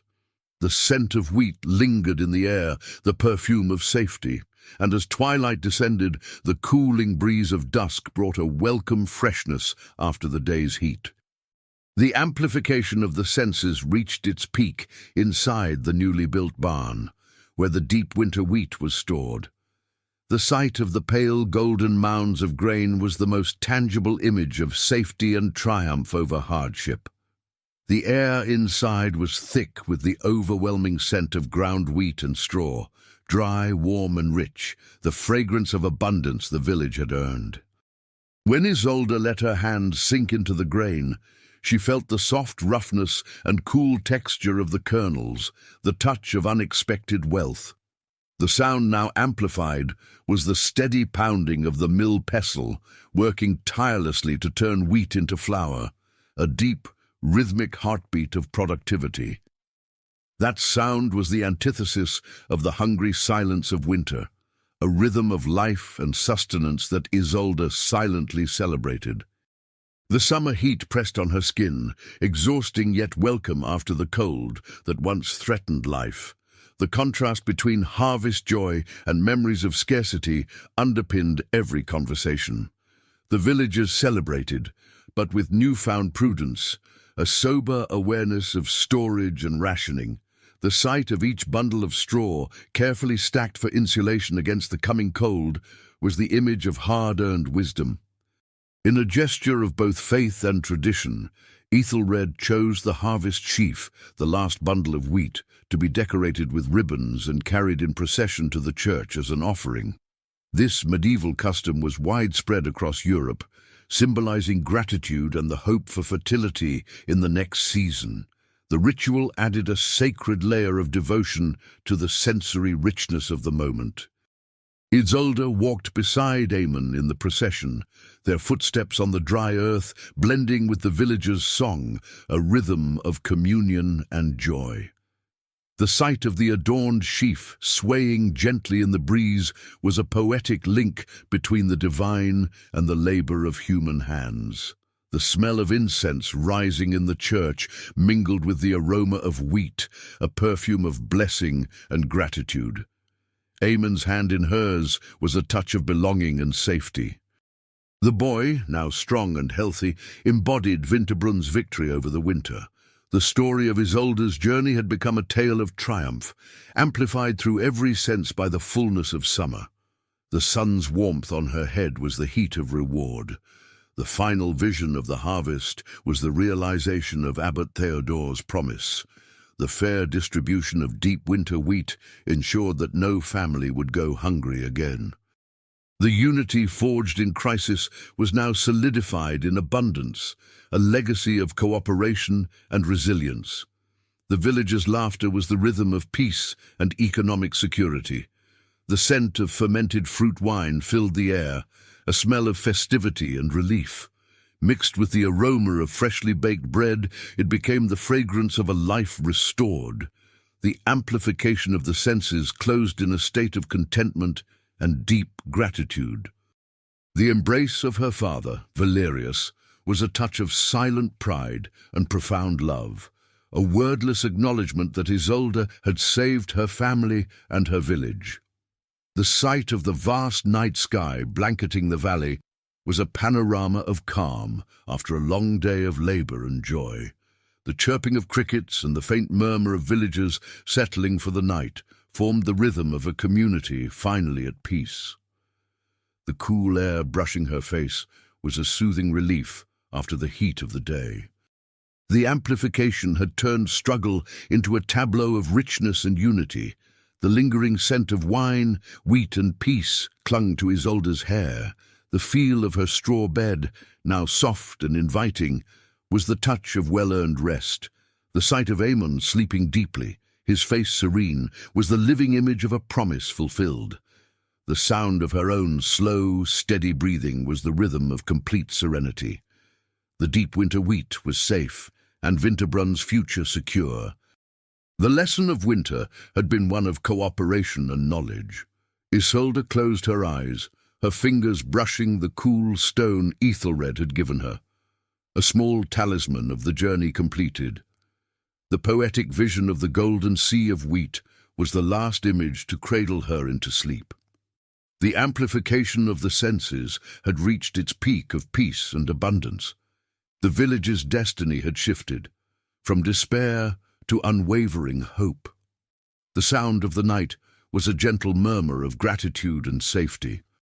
Isolde's serenity was complete, a feeling of fulfillment and profound calm. Her hand resting over her brother's was an unbreakable bond. The cool night air carried the promise of a healing sleep. The sight of the full barn stood as a beacon of security for the coming winter. The calm rhythm of Isolde's heart was the steady pulse of life renewed. The amplification ended with the certainty that the community would endure, united and strong. The hush of the night was a balm for weary souls. Within Isolde, there was only belonging and gratitude for the generosity of the earth. The warmth of her body was the comfort of home and family. The deep winter wheat rested, a sleeping treasure of gold, and serenity itself became the sweetest lullaby the young woman could ever hear. The slow variation of the narrative unfolded through the gradual shift of climate and light, as the golden summer of harvest gave way to a serene, melancholic autumn. The sun, once fierce and bright, now shone in softer, slanted tones, subtly changing the emotional temperature of Winterbrunn, from the euphoria of labor to the quiet reflection of storage and preparation. Isolde noticed a new scent in the air. The faintly bitter aroma of oak leaves drying and falling, mingled with the lingering smell of straw and the earthy smoke of peat fires the villagers had begun to light again as the air grew cooler. The soundscape of the fields had changed completely. The ringing of scythes was replaced by the dry, rhythmic thudding of hands, beating wheat bundles on the threshing floor, a steady, methodical cadence of completion and vigilance. The sky, now greyer with low, drifting clouds, reminded everyone that the cycle of seasons was unrelenting, and that winter, though conquered, would inevitably return. Isolde watched Ethelred's slow movements as he inspected the new barn daily, ensuring that the deep winter wheat was dry and sealed tight in wicker baskets and leather sacks, safe from moisture and mice. The rough wood of the barn under her hands felt solid, a texture of reassurance and continuity. The elders' wisdom moved through the village like a slow, steady rhythm, reinforcing the prudence of their newfound security. The slow variation expressed itself in the villagers' diet. Bread, once scarce and rationed, was now baked freely from the new flour, its warm, fragrant aroma filling the air, a scent of comfort and gratitude. Isolde thought about the irony of past hunger and present plenty, a reflection that filled her with quiet humility. The contrast between memory and reality was now the driving force of the community's calm, a peace born of lessons learned. The visual rhythm of the village had softened. Women returned to spinning and sewing thicker garments for winter. The faint whir of spindles and the soft click of needles formed a domestic murmur, the rhythm of preparation. At the center of this work, Isolde felt the coarse but gentle touch of wool in her hands, a texture of protection against the cold slowly approaching. The repetitive motion of her work became a meditation on patience. The theme of cooperation echoed through gentle repetition. The promised share of the harvest for Abbot Theodore had been delivered faithfully, and the sight of grain sacks distributed evenly among families without distinction was an image of unity forged through hardship. The sound of villagers helping one another repair thatched roofs and stack firewood was the rhythm of practical solidarity. The light itself had changed, the workdays grew shorter, and night stretched longer and darker. The morning air bit faintly at the skin, a soft warning of what was to come, but it no longer brought fear. Ethelred patiently taught the younger ones how to seal every gap in their cottages with clay and straw, a humble art of rustic architecture that meant survival. A small human story marked this season, Aemon sitting by the hearth with Isolde, listening to tales of her journey and tracing monks and golden wheat fields in the soot on the floor. The sight of the boy, healthy, curious, was Isolde's greatest comfort. His laughter, soft and subdued, was the rhythm of innocence preserved. The smell of wood smoke was the scent of refuge and safety. The slow variation was defined by quiet gratitude. The villagers no longer celebrated with loud feasts, but with calm reflection, a reverent acknowledgement of life's fragility and divine providence. The feel of the wheat ears Isolde kept in a small clay jar was the tactile memory of her courage and the story of her endurance. She looked up at the sky and saw wild geese flying south in formation, their distant cries a melancholy hymn marking the transition toward the cold. That vision was nature's rhythm, slow but unwavering, and Isolde's body registered it as calm anticipation, no longer the panic of the year before. The village was ready, wrapped in serenity. The pale sunlight contrasted with the rich hues of autumn trees, a poetic metaphor for life and death's eternal cycle. The forest, once lush and green, prepared now for its winter sleep, while the fields of Winterbrunn had ensured their renewal. The dry crunch of fallen leaves beneath Isolde's feet was a pleasant grounding sound, a rhythm of closure. Her quiet thought repeated like a prayer. Unity had been their greatest harvest. She understood that the winter had been overcome not through strength alone, but through cooperation and the pursuit of knowledge beyond their borders. A legacy Ethelred was now shaping into stories. The scent of fermenting apple musk drifted through the air as villagers brewed cider, a humble but vital drink for winter.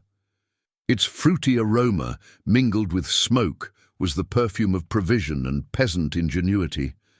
The sight of clay jars lined neatly on pantry shelves was the image of food security.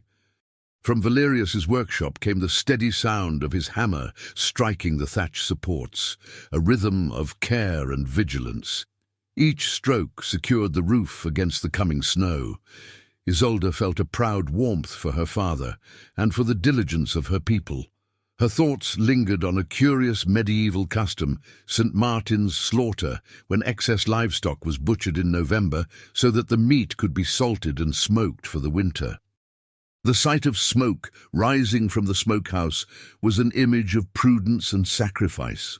The coarse salt her mother Ilara used to cure the meat was cold and rough beneath Isolde's fingers, but the smell of smoked meat filled the air, a scent of sustenance and survival.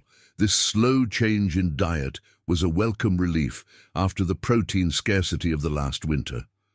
Isolde spent long hours in Ethelred's cottage, cataloguing and drying the herbs he had gathered during summer, a silent work of medicinal preparation.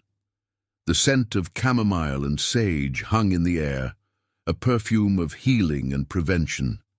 The old man's patient voice, explaining the difference between poisonous and curative plants, became a rhythm of precise instruction.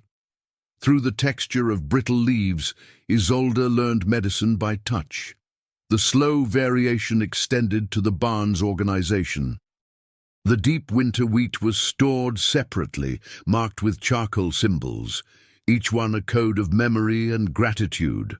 The sight of those dark markings was a quiet reminder of both crisis and salvation.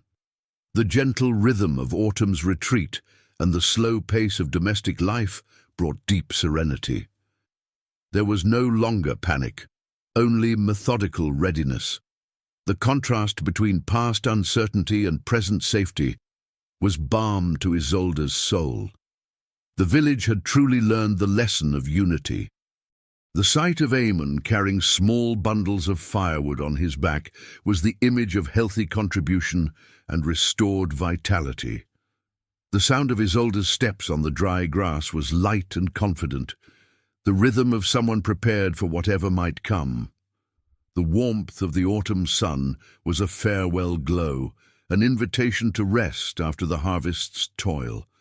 The scent of clean, resting earth rose faintly in the cool air, a promise that life would awaken again come spring. And that image, the seed of hope, now transformed into grain, stored and secure, was the quiet assurance that her people would endure. With Winterbrunn's emotional temperature held in a state of serene vigilance, a stillness earned after both hardship and abundance, Isolde watched the late afternoon sky. The fading autumn colors and the sun's pale amber glow carried a wistful beauty that invited quiet reflection. The distant cries of the last migrating birds, flying south, sounded like a lament, a rhythm of farewell that reminded her of the cold's inevitable return. A new and powerful aroma drifted from the kitchens, the smoky scent of meat cured with simple spices, the result of St. Martin's slaughter.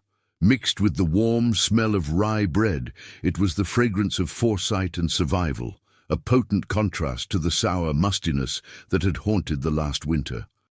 The feeling of cold wood in her hands as she carried logs for the fire was sharp but bearable, softened by the certainty of warmth waiting inside.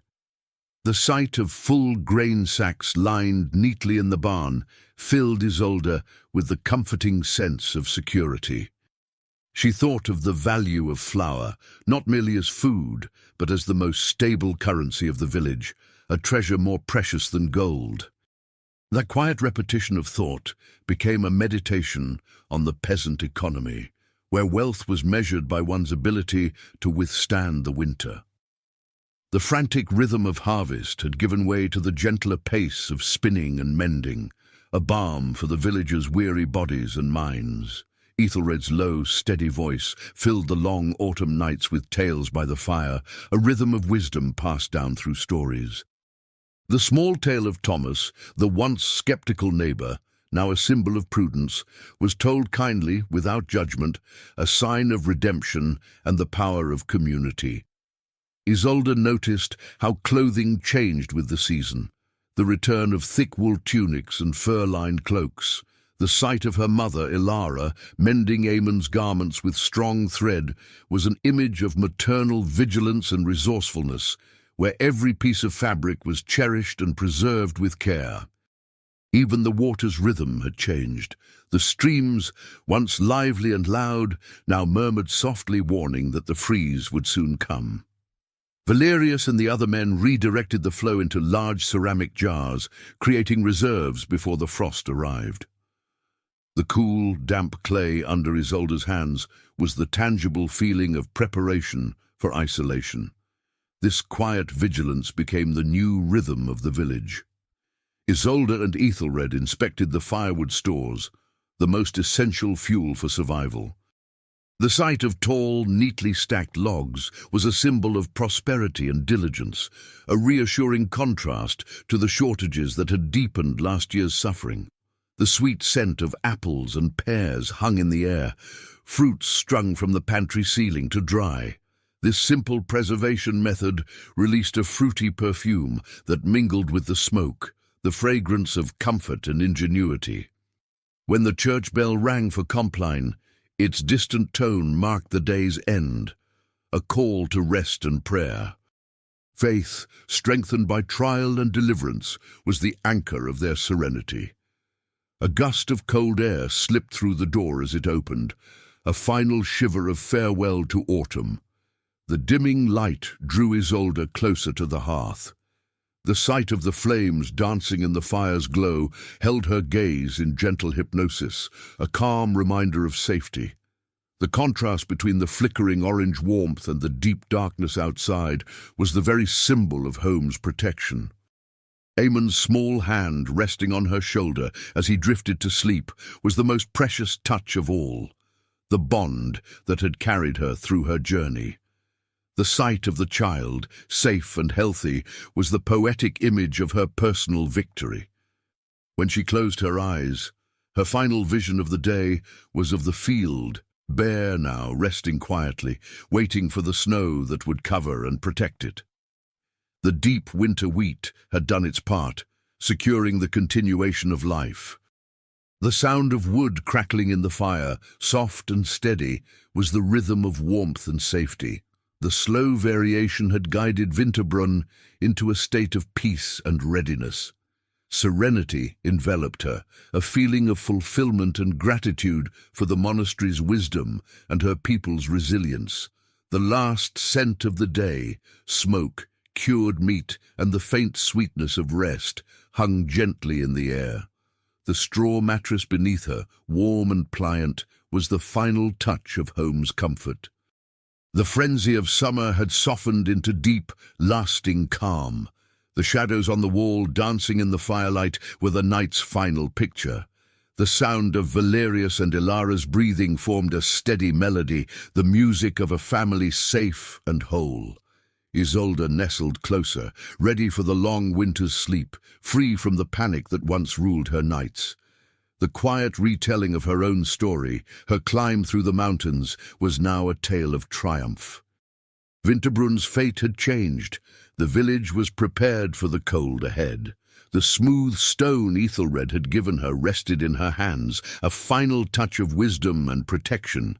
Serenity was the most beautiful inheritance the harsh winter had left behind. And the story closed with the quiet promise that life, even in adversity, always finds its way. Daylight had become a brief promise, and the sight of the sky, flat and grey, announced the imminent arrival of snow. Isolde devoted herself to the final winter tasks, ensuring that every step of preparation was complete so the community could enter isolation in peace. The air's biting chill sank through the skin, a sharp reminder of the winter's power, yet one now faced with prudence rather than fear. The sound that ruled the village came from the forest, the slow, heavy rhythm of axes striking wood as the men gathered the last bundles of firewood. Isolde remembered Ethelred's stories about the previous winter, and her repeated thought brought quiet certainty. The pain had become wisdom, and panic had turned into order. The resinous scent of freshly cut wood filled the air, a perfume of warmth and provision. The village's retreat showed in its shuttered doors and windows. Valerius and the neighbours sealed every crack with clay and straw, a methodical labour Isolde watched with calm satisfaction. The damp, cold clay beneath her father's hands was the tactile essence of protection against the cold to come. The sight of the cottages, sealed and sturdy, spoke of secure isolation, a stark contrast to last year's vulnerability. Isolde visited Ethelred in his small hut, now transformed into a haven of warmth and wisdom. The old man sat surrounded by scrolls and bundles of dried herbs, his hoarse murmur guiding her through the making of the last medicinal salves. The air was thick with the scent of sage and warmed honey, a fragrance of healing and care, a shield against the ailments of solitude. Ethelred told her about a medieval custom, bringing small animals, goats or young pigs, into the cottages during the coldest nights to share warmth, a practice known as the byre house. Peasant wisdom valued the heat of livestock, a vital, natural source of survival. The sight of the animals nestled in the corner of Ethelred's hut was the image of crucial interdependence. She thought back to her journey to the mountains and the seeds of deep winter wheat, now safely stored in the barn. Her calm expectation for the season's end rested on that certainty. The village had both sustenance and knowledge to endure. The coarse wool of her cloak, which she had spun the previous winter, brushed against her fingers, the touch of her own handiwork and protection. The contrast between the frozen stillness outside and the warm pulse within the cabins became the rhythm of the season. Life moved inward, centered around the hearth, stories, and patient craft. The low voice of Valerius telling tales to Aemon by the fire was the melody of a home both safe and whole. The sight of the boy drifting to sleep in peace was Isolde's greatest comfort. The strong scent of freshly baked bread filled the house. Ilara was baking in large batches for storage. It was the fragrance of abundance and foresight. The memory of scarcity no longer brought fear, only motivation for prudence. The warm loaf in Isolde's hands, soft beneath the linen wrapping, was the tangible feeling of wealth and security. The slow rhythm of domestic life settled fully.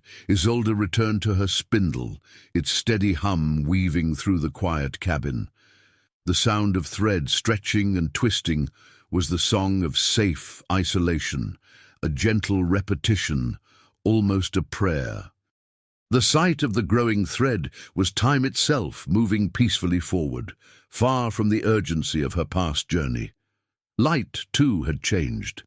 The tallow lamps were lit earlier, their flickering glow creating small pockets of intimacy and warmth. The feel of the hot ceramic bowl of soup in her hands was deep comfort, a sensory reminder of shelter and stillness. The calm expectation now was simply this, a safe passage through another winter's cycle. The church bell rang the final hours before full retreat, a solemn rhythm closing the day. Faith, strengthened through hardship, anchored the village's peace. Isolde felt the quiet joy of knowing that the deep winter wheat was safely stored, the promise of life fulfilled. Her last inspection took her to the barn, now sealed with thick planks. The locked doors stood as the image of material certainty. The clean, dry scent of grain filled the air, a fragrance of sustenance and future. The cold touch of the wooden door was the final reassurance of readiness. The withdrawal was complete. The villagers retreated into their cabins, and silence fell over Winterbrunn, a silence of rest and safety. The night air outside was piercingly cold, but Isolde was secure. The poetic image she carried within her was of the field, bare and quiet beneath the pale moonlight, waiting for the snow that would soon blanket and protect it. The deep winter wheat slept, holding the promise of spring. The wind's whisper through the chimney was nature's rhythm, a soft song of protection. Her hand resting on Eamon's blanket was the touch of love and safety. Serenity enveloped her, a feeling of gratitude and completion. The retreat was complete. Isolde was ready for the long, peaceful isolation of winter. The firelight flickered, the last beacon of warmth and life. The faint scent of smoke and the sweetness of sleep filled the air. The sound of her own steady breathing blended with the slow heartbeat of Winterbrunn, and within that rhythm she felt what she had worked for all along: peace, preparedness, and the quiet strength to face whatever came next. The final task before the deep winter set in was the distribution and storage of firewood for the oldest and most isolated families. Isolde joined her father and Thomas, the once skeptical neighbor now redeemed, and the sight of their shared effort hauling heavy bundles across the frozen ground formed a portrait of unity and compassion, a living legacy of the harsh winter they had endured. The sound of their heavy steps on hardened earth and the creak of makeshift sleds created a slow rhythm of mutual vigilance. The air was thick with the sharp, comforting scent of pitch and pine smoke, aromas tied to warmth and survival. Isolde thought about the difference between last year's anxious frenzy and the present calm, a transformation that filled her with gratitude. The feel of her thick wool coat against her skin was a reassuring touch of protection, a reminder of her own hands' work, spinning safety from the threads of endurance. Ethelred, in his cabin, remained the community's quiet center of wisdom. Isolde brought him a piece of the new deep winter wheat bread, and the sight of the old man eating it slowly, his eyes glinting with recognition and contentment, was the image of continuity itself. The sound of his deliberate chewing was a rhythm of life, steady, simple, and deeply satisfying, the greatest comfort Isolde could receive. Their conversation turned to the medieval way of marking time, the calendar of saints' days and agricultural festivals that governed peasant life far more than months or years ever could. Time for them was measured by rhythms of faith and harvest. St. Martin's Day, the harvest feast, Candlemas. This subtle cultural observation reinforced the cyclical harmony that bound Winterbrunn's spiritual and earthly existence together. Isolde's thoughts wandered back to her journey through the mountains, to the Abbey of St. Cyprian, and to the knowledge that had saved them. The soft repetition of that memory brought her quiet certainty. The search for understanding had been the bravest act of all. The vision of the mountain peaks, now veiled in cold mist, was a solemn reminder of where salvation had been found. The wind rose, its low whistle a rhythm of warning, yet Isolde felt no fear, only steady calm. The cold's bite was no longer a threat, but a test for which the village was ready. The contrast between the panic of memory and the stillness of the present sealed her sense of victory. She filled Eamon's straw cradle with wool and warm cloth, and the feel of the soft nest beneath her fingers was the touch of love and protection. The sight of the child sleeping deeply, his small chest rising and falling in peace, became the closing image of her long journey.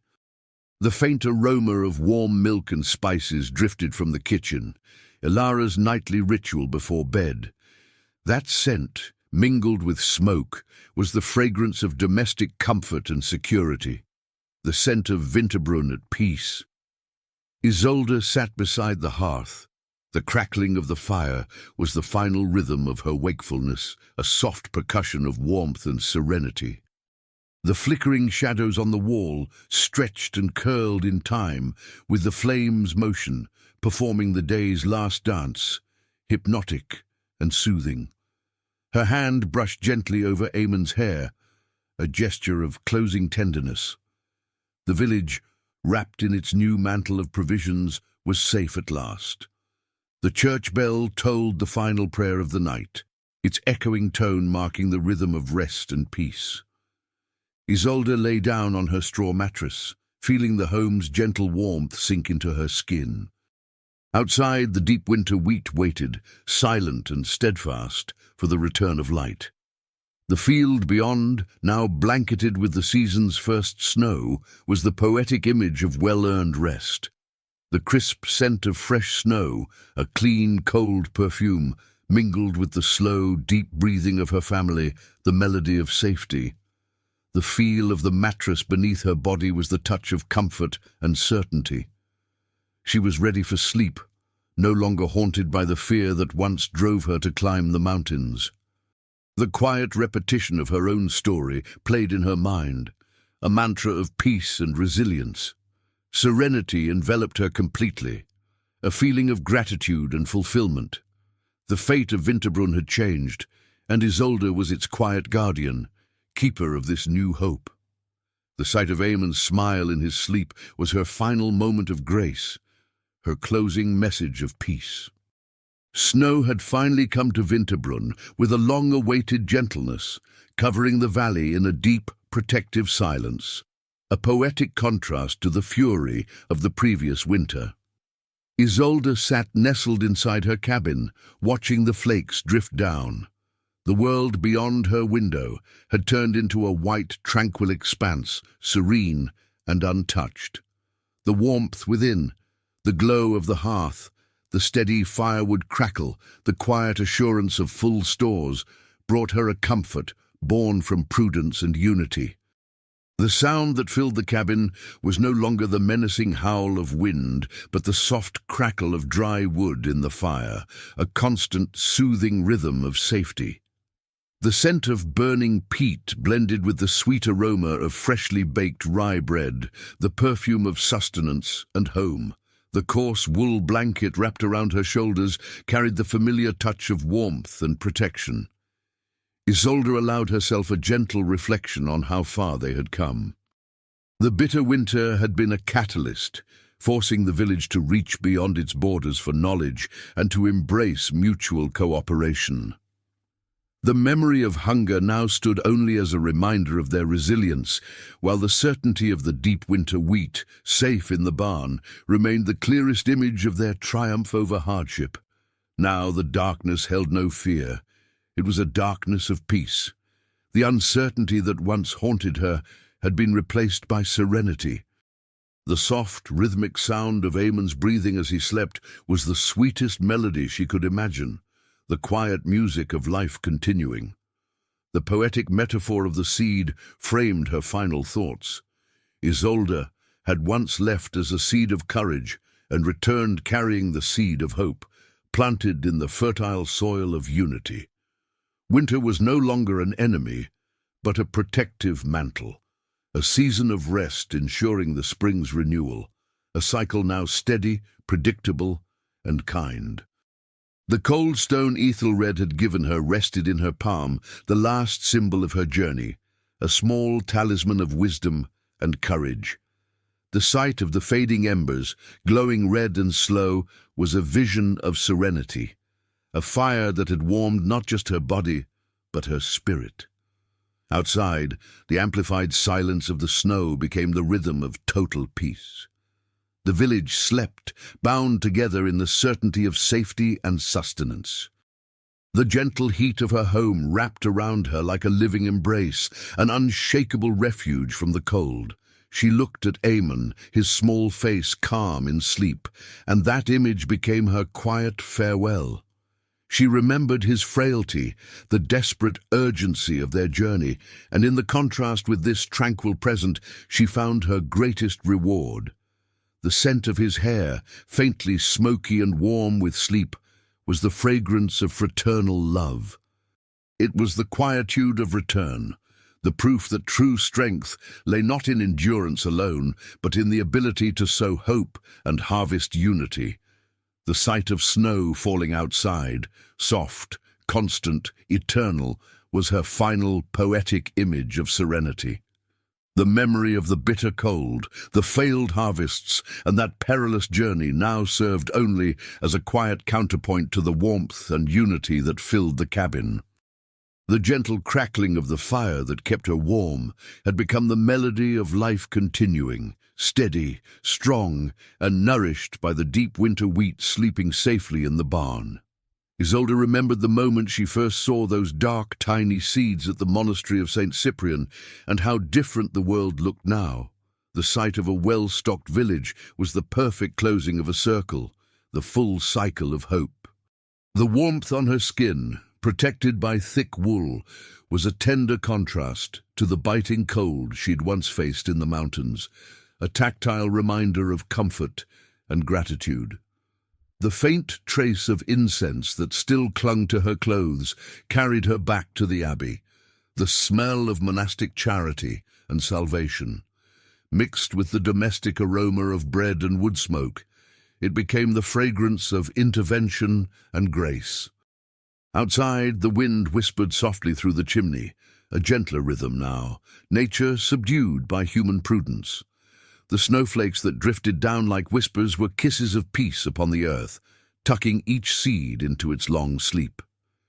To Isolde, winter had become a sacred pause, a time for the land to heal and gather strength for the next burst of life. It was a lesson in patience, one that peasant life taught without words. Her father's serene expression reflected quiet trust, both in Isolde's strength and in the village's new harmony. The sight of his weathered face, calm and proud, became the final frame of her long vigil, the symbol of safety and enduring love. Even beneath the falling snow, the church bell rang the Angelus, a steady rhythm of unbroken faith. Isolde felt the heat of the fire on her skin and wished that warmth could spread through every home in Winterbrunn, a living symbol of solidarity and shared love. The reflection deepened. Last winter had brought fear and isolation. This one, unity and peace. The fate of Winterbrunn had shifted, and Isolde was now its quiet guardian, a keeper of resilience and rebirth. The faint breath of cold air slipping through a crack in the door was the last whisper from the outside world. She rose slowly, her movements calm and deliberate. The sound of her deep breathing matched the rhythm of her serenity. The sight of Aemon sleeping, a faint smile on his lips, was her most beautiful poetic farewell, the promise of a safe tomorrow.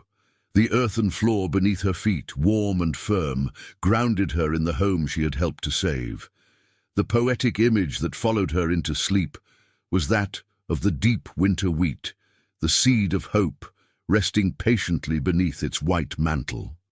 The warmth of her body beneath the covers was the final sensation of comfort and accomplishment. The silence of the night wrapped her in its deep, soothing lullaby. The scent of wool and sleep, the aroma of a simple, well-lived life, hung gently in the air. Isolde closed her eyes, ready for winter's long rest. Serenity was complete, a peace that even the harshest season had not broken, but strengthened. The fading glow of the fire was the day's last light, a soft farewell. The touch of her hand against the straw mattress was the final gesture of her long journey. The wind outside had stilled. Nature itself was at rest. Isolde drifted into sleep with the quiet certainty that the village would endure, united and strong. The deep winter wheat was her promise of a future of bread and peace. The message of unity and calm would be the lasting legacy of the winter that changed the fate of Europe. The slow, steady beat of her heart was the rhythm of life restored. The warmth of home wrapped her in a well-earned sleep. Serenity, hard-won and enduring, became the sweetest lullaby of all. Isolde saw herself as a bridge between the old knowledge and a new age of resilience. Until tomorrow, join me again to wander through these forgotten ages. You know where to find me, right here between history and dream. Like this video, subscribe to the channel, and rest well, traveler.